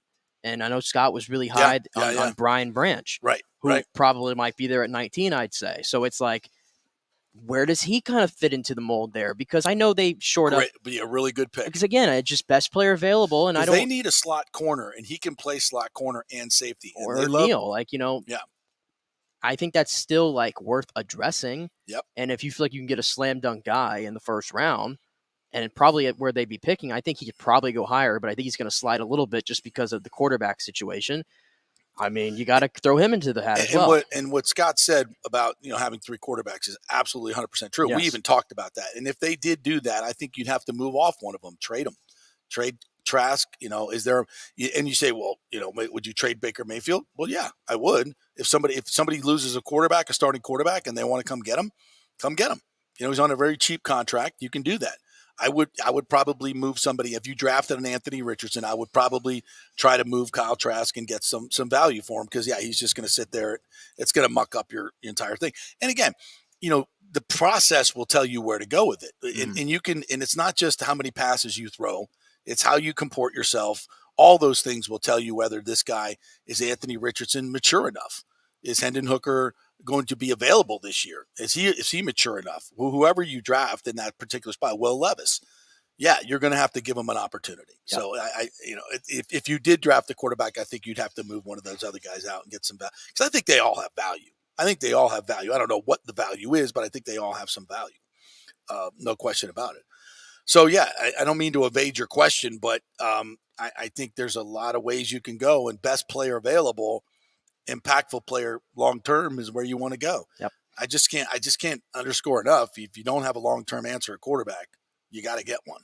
And if somebody falls to you, you can't ignore it. Yeah, and I think the funny thing is, and I'm not picking on Scott or anything. Everybody's doing it, and I feel like we do this every year. when we start nitpicking the process when it comes to quarterback through all this time, and we start finding flaws in everybody, and we go, oh, well, it's really not as good as a class as we think. Next year is just better. That's such a I feel like we do this every year. yeah. I mean, I'm reading. I read stuff yesterday from The Athletic from all these people, and it just I have to just laugh almost because it's like Caleb Williams. Like everybody's saying that, oh, he's the most sure thing we've ever seen. He's a more polished Mahomes, and like I hear all this stuff, and I roll my eyes. I roll my eyes seriously. He's got a whole year to play. And people are telling me that the third best quarterback next year after the top two is Michael Penix. It's like, okay, well, he's a lefty. Like, he's got injury history. He's older. Like, what makes him better than any of these guys? Yeah. Bo Nix. Come on. I saw this guy fail in the SEC. He has one great year at Oregon, and I'm supposed to just prop this guy up automatically? Yeah. Oh, new coach. He seeing the field differently. Like, so when everybody's talking about this quarterback class next year, just tell me you're just talking about the front two. Because I think everything else after that is as much as a crapshoot this year as it is in any other year. Yeah. Seriously. And as much as you sit there and say, I want to take, one of these four tackles or these great edge rushers, if Anthony Richardson is there and he is Lamar Jackson, I mean, how many teams do you think rue the day that they passed on Lamar Jackson or Deshaun Jackson? It gets GMs fired. Yeah. Deshaun, by the way, was, obviously had a good career to that point. It just you don't want to pass on those guys when you don't have a long-term answer. That's again, and just the idea of that guy running around and throwing the ball the way it's enticing. It really is. I mean, we may not win a lot of games, but damn, it's going to be exciting. He'll throw it to the wrong guy way too many times in the first year, but so anyway, damn, it's going to be exciting. As we transition to the Lightning, if you got anything, if you got anything out of the conversation to wrap it up, it's basically, don't be surprised if the Bucs take a quarterback and they have to exhaust every option with it because it's still a need. Is the bottom line. I'm trying to avoid talking about the Lightning, so I just you've been doing that all week. I know. Spit and Chicklets did a back and forth. I haven't heard it yet, but I always ask this question. Should grown adults be wearing jerseys? I'm a no on that. Oh, don't come at me like that. I'm a no on that. No, I don't. Unless it's special occasion. Just general. But I see dudes that wear jerseys every day of their life. I'm going to wear this today. I'm going to wear this today. I'm going to wear this today. I mean, it's like I have never worn a jersey, honestly, unless I'm going to a game, or in this case, like I wanted to show off my Shane McClanahan jersey once to y'all. Yeah, like right. Because they're not comfortable to wear. Right, special event. But I mean, guys, like it's their staple in their wardrobe. People walking in the street wearing jerseys and everything. It's not comfy. No, it's not. I just think it's really sophomoric. You're wearing another dude's jersey, man. I don't know. It's like. The funny thing to me was like for like 20 years, the highest selling jersey was Tom Brady. And this is when he was with a Patriot. And I just kept asking myself, who doesn't have a Tom Brady jersey by now? If you're a Patriot fan for 20 years, how does he continually have the high? It's like the same thing with like a LeBron by the jersey. Way, I have never purchased a jersey in my life. I have never made a purchase of a jersey. And, the teams used to give them to me all the time, and wear on Channel 8 and everything. Never purchased a jersey. That's true. No, that's just me though. If you that's your thing, it's your thing. But if you're asking me the question, no. All right, so let's get into the Lightning. I was listening to Greg Linnelli and Dave Mishkin on the lunchtime Lightning that they do on the 247 at Lightning 24/7 app, and also on 102.5.2 The Strike. Check that out. I was listening to those guys on the way home. And I was texting with Mish, and I said, "Yeah, they were talking about this yesterday, and that's what we were talking about. Obviously, the shots that have been going in from the point, whether they're tipped or they go straight in, and Vasilevsky being really, really statistically bad at that. So much so that Derek Lalonde, his old coach, admitted on as an analyst the other day that they devised a whole defensive strategy around that to be better at it." And I have to ask the question, now that Derek Lalonde is gone, have we gone away from that? Are we not as good at it? Or do we not have the personnel to... I'll give you the answer to it, What I think. is that? No. Well, yeah. Clearly. The loss of... This is where they lose Eric Chernak the most. Yeah, I think so. And McDonough. Yeah, McDonough. But I'll throw, for this series' sake, because you got to work with what you have. Yep. it's really Eric Chernak. This is where his loss is felt, because I can tell you right now, as big of a body he is and a bruiser, and he's not afraid to put his weight around, these guys that are just standing in the slot and in the line of Vasilevsky, they're just standing there waiting for tips. Eric Chernak's not letting those guys get free. Nope. And he's not letting them sit there. He's clearing them out of the slot. Or he's got his stick on their stick. Or he's got their stick on their stick. When that shot is taken, he's going to have much better instincts than Ian Cole or Zach Bogosian, who seem to lose their assignments, and maybe even some of the rookies as well because they're inexperienced. That's where they're losing Eric Chernak the most right now, I think, is in front of Vasilevsky. Take the Austin Matthews tip-in, for instance. I mean, there's nobody near him. No, because Ian Cole just completely lets him go behind the net and just doesn't keep an eye on him, and he's late to react. You let him stand like Killorn on the power play the other day. You let a guy sit right next to the net. Kucherov's going to find his stick and put it in, or they're going to tip it in. They're going to have a good opportunity to tip it in. No, we're not as physical in front of the net as we need to be, and we're not blocking shots up top as good as we be, or even getting in the passing lanes. And that being said, though, listen, nobody's feeling sorry for you though. There's injuries. There are injuries all over the place right now in the NHL. Yeah. I mean, look, talk about Carolina. You think anybody's feeling sorry for them? They're working without Svechnikov, Teravainen, and Pacioretty. Yeah. Right? And they're having to grind their way through this series against the Islanders. The Avs, the defending Cup champions, who I think are in a bit of trouble, they have no Landeskog.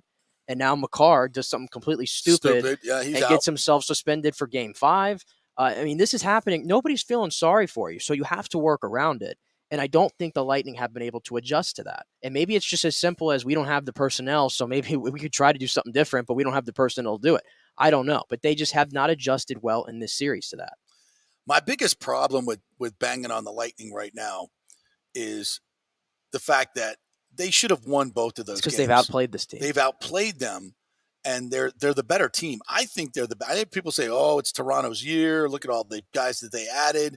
I'm like, I'm looking at Game 1. Game 2 was a throwaway without Hedman. I'm looking at Game 3. I'm looking at the first 2 periods of Game 4, at least the first 30 minutes, and the Lightning have dominated. They dominated the overtime in Game 3.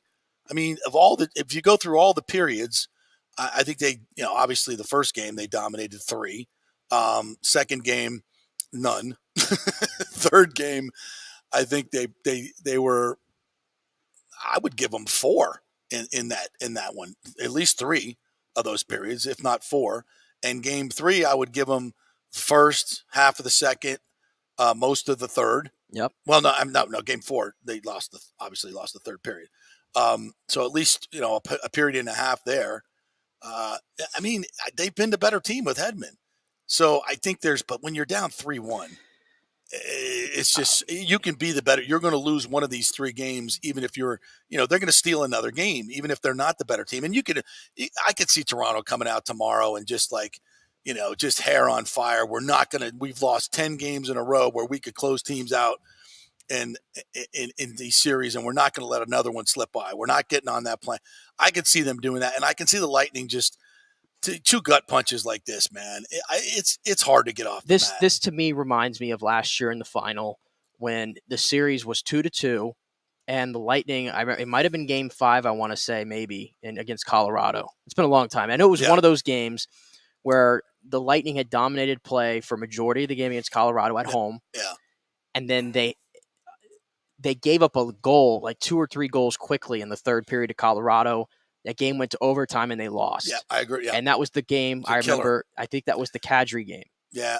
When he came off the bench and, yes, skating at the blue line 120 feet from the bench. Just emotionally, I thought the series in full stride, but looking back at it, just from an emotional standpoint, that to me felt where that series ended right there. I remember thinking inevitably Colorado's winning this. We don't have point.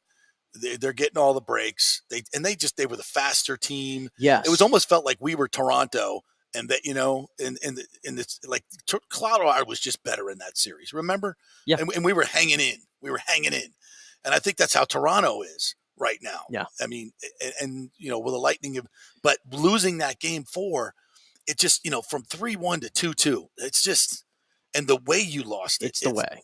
Now, can this team just erase that from their memory and just win one game? They're the better team, win one game. They're the better team, win one game. Sure, it can happen. It's not. I don't sit here going, oh man, if I was Toronto and I was down 3-1, like this, the way this series has gone. Let's just say the Lightning don't allow that last goal in Game 3 with a minute to play, which Vasi should have had. Let's just say that happens. And let's just say they close out Game 4 and only give up 2 goals and they win it 4-3. And they're sitting here with a 3-1 lead. Would Toronto have any chance whatsoever? We'd be saying this team can't beat Tampa Bay 3 games in a row. But as we stand now, they've just done it. And now I have to ask myself, can this Lightning team win 3 in a row against Toronto, 2 going to be having on the road, including Game 7? Yes, they can. I think there's a better chance of that happening than it were the reverse. Because I agree with that. The Lightning have been the better team. I agree with that. I'm not going to say I don't disagree, but I still don't think this group can do it. This group, to me, we've talked about it. This group is different. There's something about this team that is just off right now. The way they're the way that the inability to close games. It happened in the regular season. It's crept into the playoffs, which we thought wouldn't happen. Right. You don't have you don't have the Vezina winner in goal right now. Let's be completely honest here at the moment. The discussion that we had yesterday, and I think, and then the discussion I heard with Mish, and maybe I'll try to get Mish on tomorrow, but game day probably won't be able to. It was like, look at the tip-ins. The tip-ins, I mean, I get that, how but do you I have put to, any of those on Vasilevsky? I don't put those on Vasilevsky, and I heard what Chief said yesterday, and he's a goalie. He'd know more than I do. I'm not disputing that. I'm not disputing that. I'm talking about some of the other ones that weren't tips that were coming out from long range, where it looked like he had clear angles to stop the puck. Riley goal, both Riley goals to me. I just feel like he's got to have the O'Reilly goal in the third period. Gotta have. These are just things I've never seen from Vasilevsky in this group. And, so I don't really have much faith at the moment that they're going to just bounce back and go 3 in a row against Toronto. This is a really talented team still. You're not going to walk over. You're not going to continue to walk over this team, I don't think. Yeah. Toronto's too talented of a team for you to continue to assert your dominance like they did for majority of the series so far. That said, how many times have we seen Vasi flip the switch and become just absolutely impregnable? Many times. 6 shutouts. Well, comes a time when it doesn't happen anymore. Right. And boy, does it feel like that time. It does. I want to be as most optimistic as I possibly can, but in my gut, it just feels like this is not their year. And it's felt like that all year. And it's just that whole malaise of like, if we feel like that as fans, imagine how the players feel. What do you think psychologically is going through their mind? We've outplayed this team for 3 of the 4 games. We've been the better side. We thought this was Pat Maroon's words. Game 3, we thought we played our best game of the year, and we couldn't win the game. We couldn't close. We were even better, I'd argue, in Game 4 for 50 minutes, and we couldn't close and win the game. I just sometimes you throw your hands up in the air and go, like, what? We can't, I don't know what else to do. And the flip side of that is just like, and I have a hard time, buying into long-term history streaks because those things don't matter because it's on the ice now. But where they do matter is in that part of the brain, the subconscious part of the brain. When you've been hearing people, it's like anything else, folks. If you study human behavior, the power of suggestion, the power of positivity, you can call it that stuff works. Yeah. And the power of negativity works really well too. When you're constantly getting pounded, you can't do it. You can't do it. You can't do it. You can't do it. It takes a special person to overcome that and do it. And when you're Toronto and they've been telling you for 10 series since 2004, almost 20 freaking years, you can't get out of the first round. It sits back there. It's in the back of all their heads. And until they do it, it's not going to – and there sit the Lightning, who are the masters at getting off the mat. Nobody, and I mean nobody, bounces back like the Tampa Bay Lightning, this group. It is pretty apropos if you think about it, if you're Toronto. Like if it's going to happen, guess what you got to go through to do it? You got to go through the best franchise over the past decade. And if it were to happen, I will come on here on, when would it be? With Game 7? Whatever. If it does happen, the Lightning come back from 3 games to 1 to beat Toronto, I'm going to come on this show and laugh for 15 minutes nonstop. And that's all I'm going to do is just laugh. I'm going to put up a Maple Leaf jersey and put on a Maple Leaf hat or do whatever we got to do and you and I are just gonna laugh, and then we'll sprinkle in highlights of how they did it, and just laugh. No analysis. Like, listen to this one. Listen to remember that. I don't think. But if they do, I promise you that show. Wouldn't that be a great show? That can't happen. Can it really happen? Sure it can. It's Toronto. Can they really do this again? They are the biggest choke artists in the history of hockey. Come on, it's Toronto. It's the Maple Loafs. The Lightning are the biggest chokers of this week. Ain't no doubt about that. Being real, keeping it real. No, they of all organizations, think of a bigger choking organization. Can you think of any of them? I always say, the 4 straight Super Bowls, you did something. That's worth you won games. That's worth at least one Lombardi. That's choke city. That is such.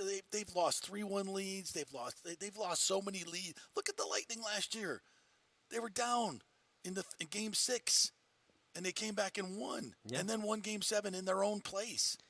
So, yeah, of course, that's only one more game that you got to come back and win in a row. It is, but this whole narrative going in about, Toronto and, like, the new guys they brought in and how they would mesh and everything, I think at least you look at him. Achari's been a factor in this series, right? Yeah.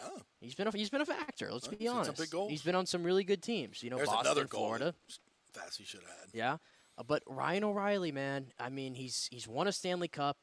I think he was the A on that team. I think Pietrangelo might have been the captain, whatever. He won the Smythe, didn't he? I think he might have won the Conn Smythe. Yeah. So, again, talk about championship DNA, which is something that team has lacked for a long time, and has been he almost feels like he's the missing ingredient to this whole thing. Yeah. And I'd argue, from a full 60-minute standpoint, there's nobody that's been completely better than Ryan O'Reilly. Every shift this guy takes, I mean, he takes it with a purpose. Yeah. And he knows where to go on the ice. He's won a lot of big faceoffs. He's scored big goals. I just feel like he's that calming presence in that dressing room. There's no nervousness. Like, they asked him, "Are you nervous going into Game 4 being up 2-1?" And he's like, "Do I look nervous to you?"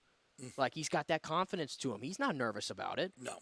So I think Ryan O'Reilly has honestly changed the complexion of this Toronto team, and more so the belief. I'm sure he was the first guy telling him going into the second intermission before Game 4, "Hey guys, it's 4-1, but we're not dead yet."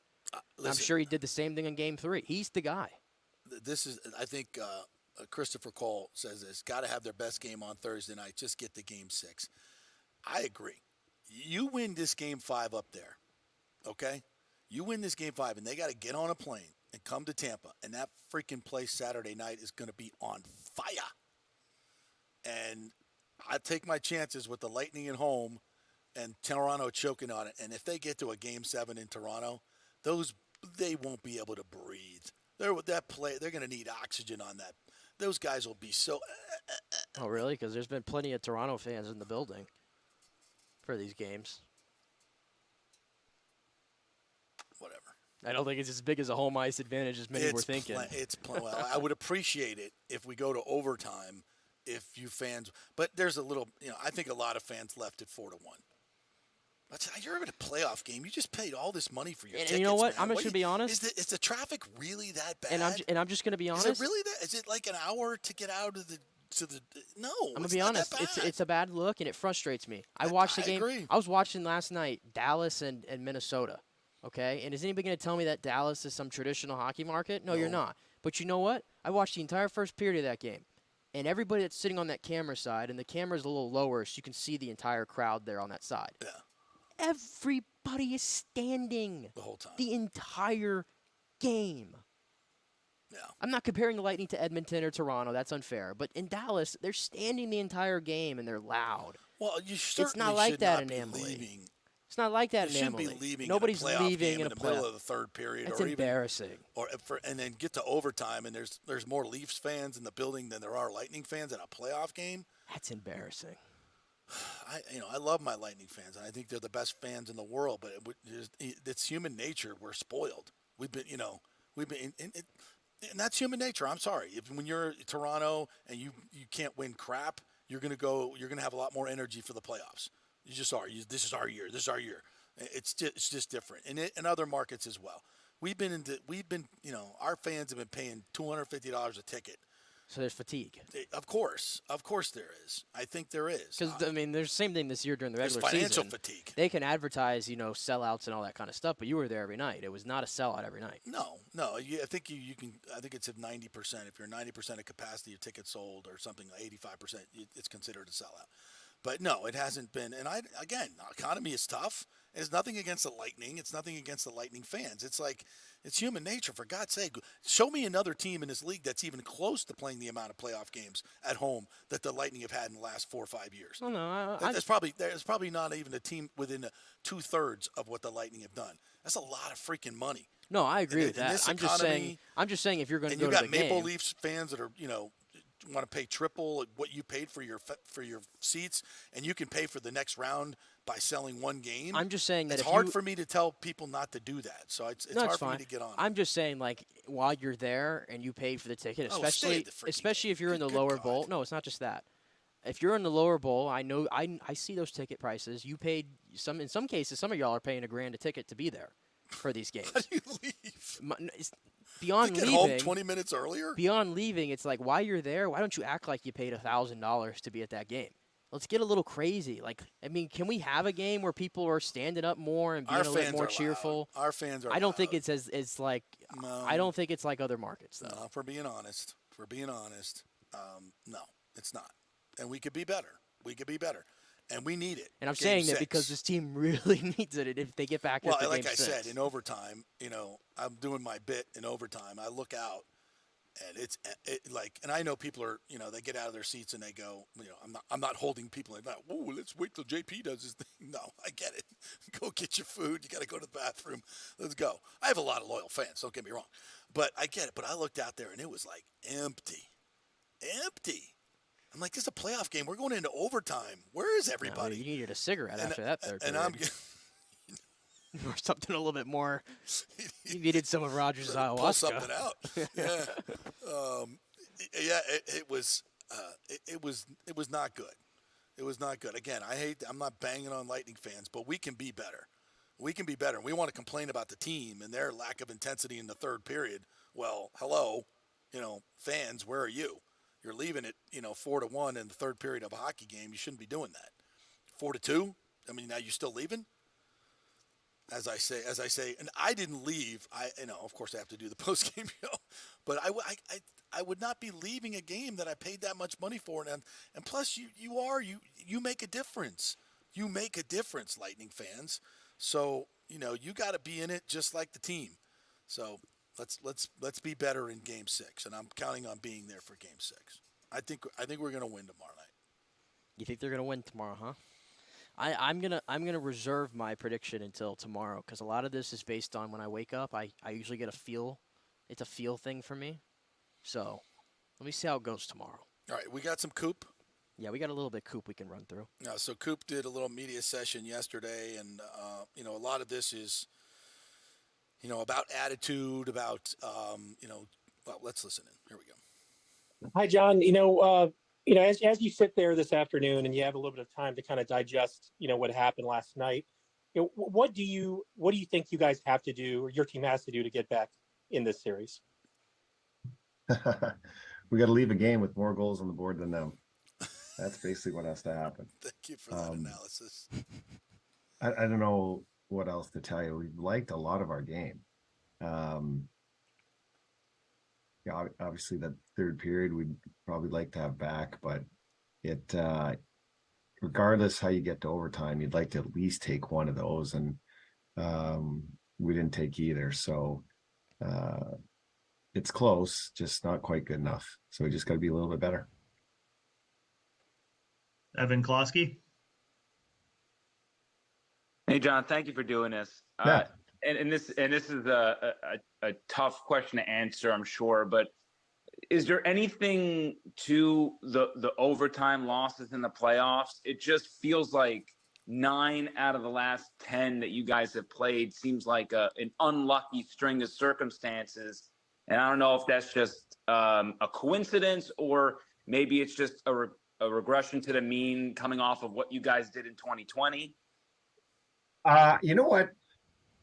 So I didn't know that stat. I don't think any of us did. but I'll ask you this. So now you're gonna have to do some work while we're on this call.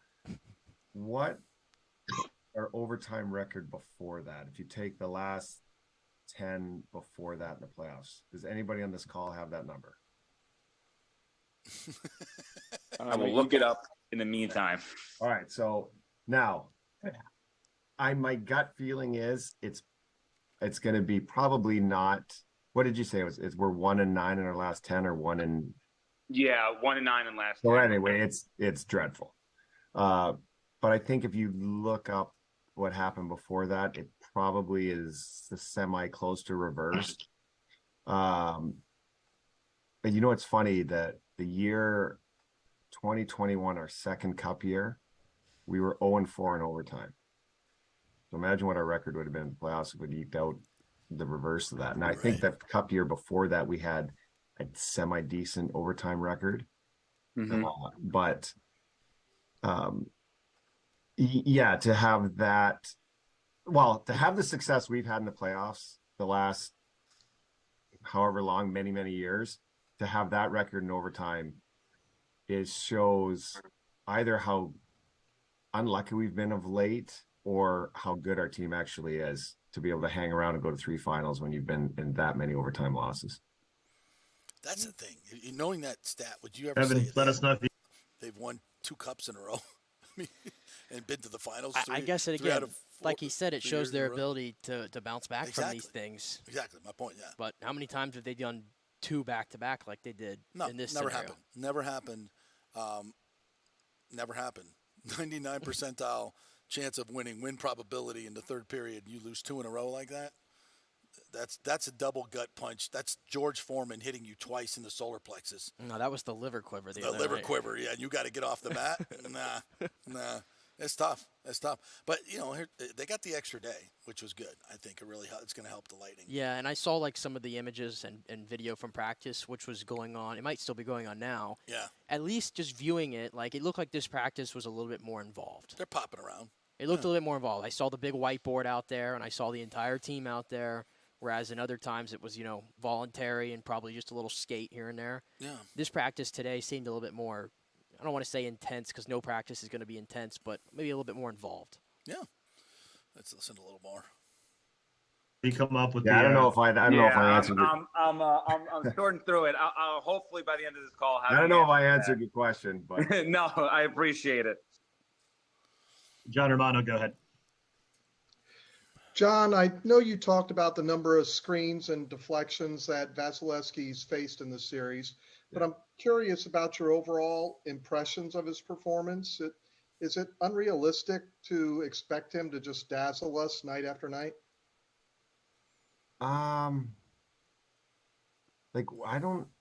What has been wrong? I don't know what's been wrong with Vasilevsky's performance. If I look through this series, the Marner goal in game 2 for sure wants to have back. But then after that, like realistically, like what do you O'Reilly goal, game 3. Saying he's done wrong other than make all the saves he's supposed to? No.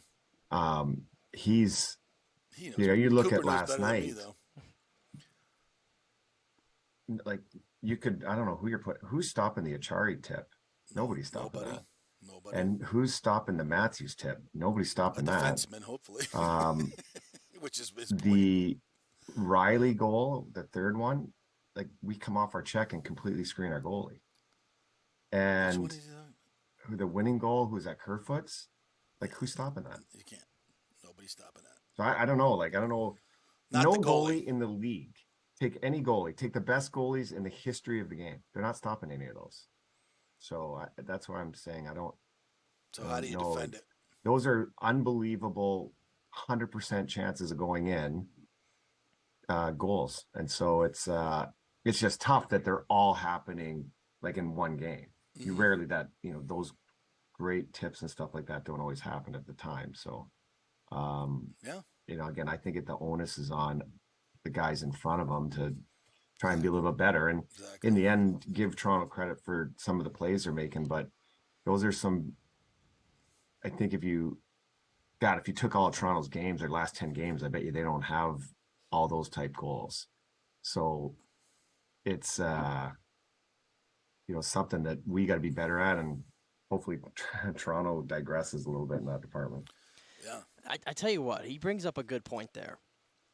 And the fact that they've all kind of come in bunches like this, and that's not normal. And in regards to, like, regressing to the mean, just to steal the saying that Evan said there, like, yeah, the overtime. Like they've scored. So they've scored 19 goals in 4 games. Toronto has 856 save percentage. Yeah, and I'd venture to say 7, maybe even 8 of those. I'd have to go back to all of them, but we know at least probably that number have been tips, and a lot of them from the point.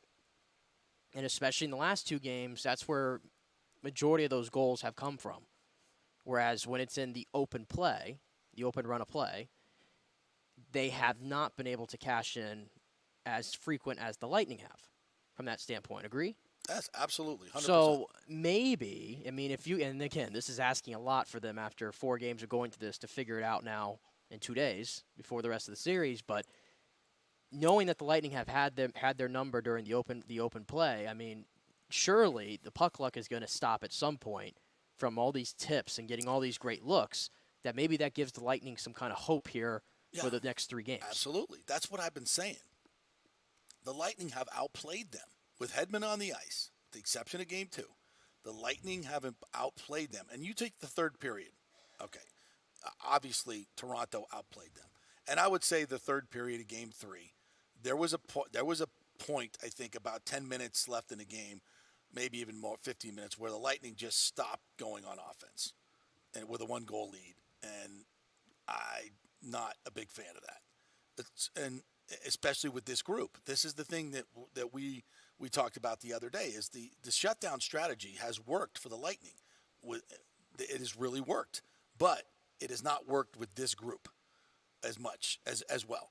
But I think Coop is right. What you have to not do is make wholesale changes based upon puck luck going their way, because then you're making changes. So essentially what you're doing is we're outplaying them, so we're going to change what we're doing. No, you can't do that. And I would suggest, if you break down not only the tip goals that are going in for Toronto, but you go break down the last 20 high danger chances for the Lightning. I mean, I'm thinking Nick Paul, Ross Colton, Killorn, even the players that have scored. There have been some golden opportunities. There have. That they have. That's, give Samsonov credit. He stopped them. He's made some ridiculously crazy saves, and a lot of it's been luck. I mean, the one in the slot the other day where Stamkos hits him between the eyes. I mean, that's clearly, 9 times out of 10, Stamkos buries that. He just does. And I think if you look at the scoring chances, and you would say, if you put them all on a 10-minute tape, right? You would go, man, the Lightning must be up 3-1 in this series, yeah. Right? If you freeze it right before it goes into the goal, did it go in or did it not? You'd be like, oh, Kerfoot, that's, I don't know, maybe it might go in, I don't know. But you'd be like, Nick Paul, he's right in front of the goal. Hagel. Killorn right in front of the goal. Killorn, Hagel with the penalty shot. I mean, it's unbelievable the amount of opportunities. Braden Point, the one that was disallowed, the one that spun on that puck was spinning on the line. Mm-hmm. Half the damn puck was over the line. It was pretty damn close. I was surprised the Lightning didn't challenge, but they must have got a good look at it. That's another one. I mean, the puck luck has really screwed the Lightning in this. I hate to go to that, but it's true. It's 100% true, which gives me some hope that they can come back in this series. That's fair. Fair? That's fair. All right, we got to take one more break, and when we come back, we'll evidently there's some breaking news that you want to get to. So you be staring at your phone like things on your face, like, oh my god. All right, so let's do that. Minorly breaking. All right, big breaking story coming. Coming back. Stay with us.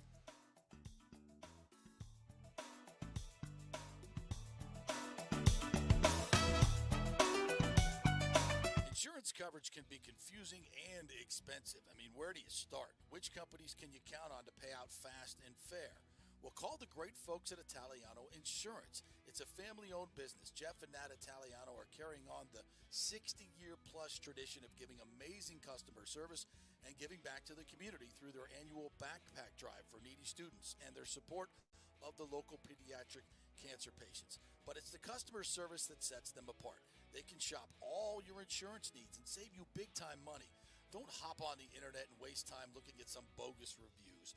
Talk to knowledgeable agents and not some voice-generated robot. These are confusing times for homeowners, and Italiano's team of experienced professionals can provide the right coverage for every situation. Home, auto, business, life. It's Italiano for all the pieces of your life. Call 813-877-7799 or go to italianoinsurance.com. Well, Fitz the mortgage guy did it again. A listener heard his ad, was going to another big bank, but called Scott Fitzgerald at American Mortgage Services of Tampa, and Fitz saved him $618 on his monthly payment. Are you kidding me? Folks, that's big money.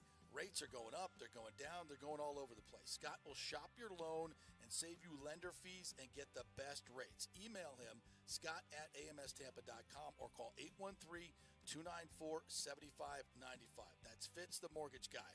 Lots of stuff going on right now, and these rates are going all over the place. You need somebody knowledgeable in the market that will work hard for you and get you the best deal. That's my man, Scott. He's done 3 loans for me, done thousands of loans for local folks here, works with a lot of the coaches and players in the area.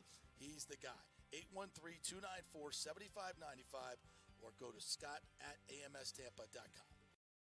Folks, there is no better place to shop for jewelry than the Gold and Diamond Source. They are the family jewelers, and they will treat you like family. They'll make it a fun experience. People come from all over to shop at the Gold and Diamond Source because of their great customer service and incredible, impeccable reputation. No sales pressure, no intimidation, and they have the largest selection of hand-picked diamonds. And by the way, diamonds are the April birthstone. So this month only, they are offering 15% off their diamond birthstone collection, available on just select products. And you probably heard a lot about lab-created diamonds, folks. They hold no real value. You will have no resale value whatsoever with a lab-created diamond. And of course, it's fake. It doesn't mean as much. The Golden Diamond Source has plenty of options to accommodate any budget, folks. Interest-free financing up to 5 years, a layaway program, 20% down, and only 6 monthly payments. And, of course, the Diamond Savings Account, where you get full value of your diamond when you look to upgrade. It's all there for you at the Golden Diamond Source, 3800 Homerton Road. Always online at thegoldendiamondsource.com. Ladies and gentlemen, let's rock. This is FanStream Sports with JP. All right, welcome back to the JP Peterson Show as we wrap things up here on a hump day. Brought to you by the great folks at the Jeeves Law Group, Bay Area Modern Medical Center, Italiano Insurance, the Golden Diamond Source, and American Mortgage Services. Hey, by the way, the PPL League is coming to Tampa Bay. It's called paddleball. It's actually called padel in Europe, and it's a huge sport worldwide, and it's one of the fastest growing sports. It's like pickleball here. It's kind of a hybrid of tennis and pickleball. It's more like a pickleball court, but it's an enclosed court. You can play like racquetball. You can play it off the back wall, the side wall. It's incredibly fast and skilled. I'm going to be involved in the event that's coming up in Zephyr Hills over the next, I think it starts in a couple of weeks, 3 weeks. So I'll be telling you a lot more about it. Tommy Haas, former tennis players involved in this league. Del Potro's involved in it. A lot of big names. They've got teams in Cancun, Los Angeles, San Francisco, Arkansas, of all places. This is kind of weird. Miami. But they're doing their preseason, their season over about a 5-6 week period. So you'll be able to go watch these matches. And I'm telling you, they are incredibly entertaining. If you've been into pickleball and tennis, you have got to see this stuff. It is amazing. I'll put some clips up on my Twitter. And I'm going to tell you all about it, how to get involved. If you've been into pickleball, you've got to see this. And I don't know if this is going to overtake pickleball or whatever, because pickleball is going crazy, but it's very similar to it, and it's going to be phenomenal to watch. So I'm very excited about it, to be part of it, and I think you guys will really enjoy it. Just take a day and go on up there. This beautiful tennis center they have up there. They're bringing in a court.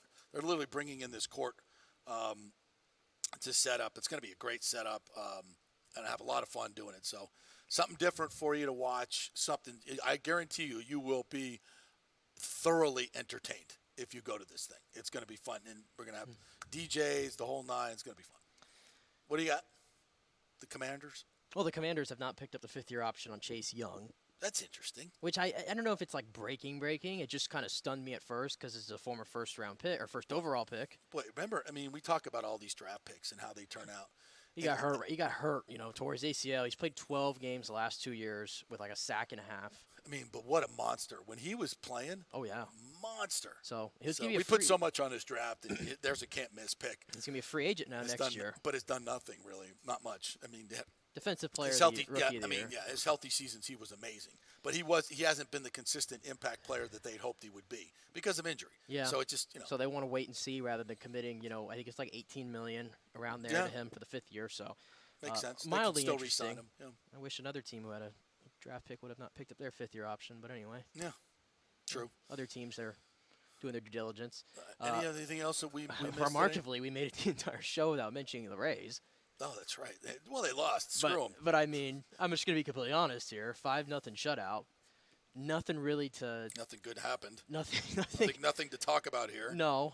Drew Rasmussen, I will say, has been a little shaky with the command here the last 3 starts. I'm not worried. Not worried by any means. Tough lineup, but one of those blow-up innings. I think all 4 or 5 runs were scored in 1 inning. That's what he's done this year. Randy Arozarena had I'm not sure what he was going for on that hard liner hit to left. He completely misjudged it. Yeah. And he goes all the way behind him, allows 2 runs. That didn't help because if you catch that ball, you get out of that inning 3-0. Right. Big difference. Completely different ball game. Luis Garcia had really good stuff. So first home, I mean, they won 14 games in a row at home. And Bianchi had to pen another article. It's so funny to me. It's so funny to me. There's only 9,000. Well, shut up. You're Orlando. You can't even support the one team you have. Just funny. He was waiting for that article. He's waiting for the low attendance to come. Oh my God. And he had it ready in the drafts, and he posted it. Is Orlando? Are they not the most insecurity complex city of all time? Like you're a carnival. You're a theme park. Let me tell you about this one. I know we've gone over, but screw it. Real quick, just to get this one off here. So USF and UCF played each other, and I can't even remember what sport it was this past weekend. And the game was at UCF. And they give out the game note sheets and everything when you go to games? I think it was baseball. UCF had a little box in the top right-hand corner telling people that we are not the Central Florida Knights. We are not this. We are not that. We are only going to be called this, and that's that. Like telling that to everybody in the press box room when they're writing their stories. What are they going to be called? Huh? The UCF. We are the UCF Knights. We're not the Golden Knights. We're not the University of Central Florida. And I'm like, no, hold up. Yeah, you are. You are. I say it all the time. I'm like, on my diploma, it says University of Central Florida. The C and the F stands for something. Why does UCF do stupid shit? So insecure. They're just so insecure. It's so insecure. Like, you've been beating the hell out of USF, and it still feels like, and you're going to the Big 12, and it still feels like you're the little brother. It's crazy to me. Doesn't it? It's crazy to me. University of Central. Then what does UCF stand for? That's what I'm saying. I'm like, I have the diploma to prove it. You're a college, you're a university, and we're teaching. Answer this question. What does UCF stand for? So triggered anytime someone says United Citronaut football team. It's the same thing. I don't know. It's the same thing with if you're Florida State, right? And you're telling me, oh, don't call us Florida State. We're FSU. It's the same thing. Yeah, we're not Ohio State. We're the Ohio State University. Shut up. It's so we're weird. We're the University of Florida. It's so weird to me, but my alma mater continues to do these things. This insecurity. So yes, I agree with your point about Orlando. Grow up. Yeah, you're not getting a baseball team. Support your basketball team. Anyway. Actually have a basketball. At least, are the Magic still even in the NBA? Hey, chill out. Paulo Banchero got robbed of the unanimous Rookie of the Year, by the way. But he got the big one. Congratulations. But anyway, Rays 640 tonight. First time in 20 years you got a draft pick correct. You're 1 for 20. Ooh, go Orlando. Yeah. Anyway, Rays tonight. Calvin Fauché back at it again. All right, let's go. Let's get a series win. Get a series win against these Stros. Still the best team in baseball. All right, our thanks to Scott Reynolds who joined us today, the godfather of the Buccaneers draft. Great segment there if you want to go back and check that out. We'll be back tomorrow with our dream scenarios for the Buccaneers in the first round. I got a good one cooking up. We'll see you then.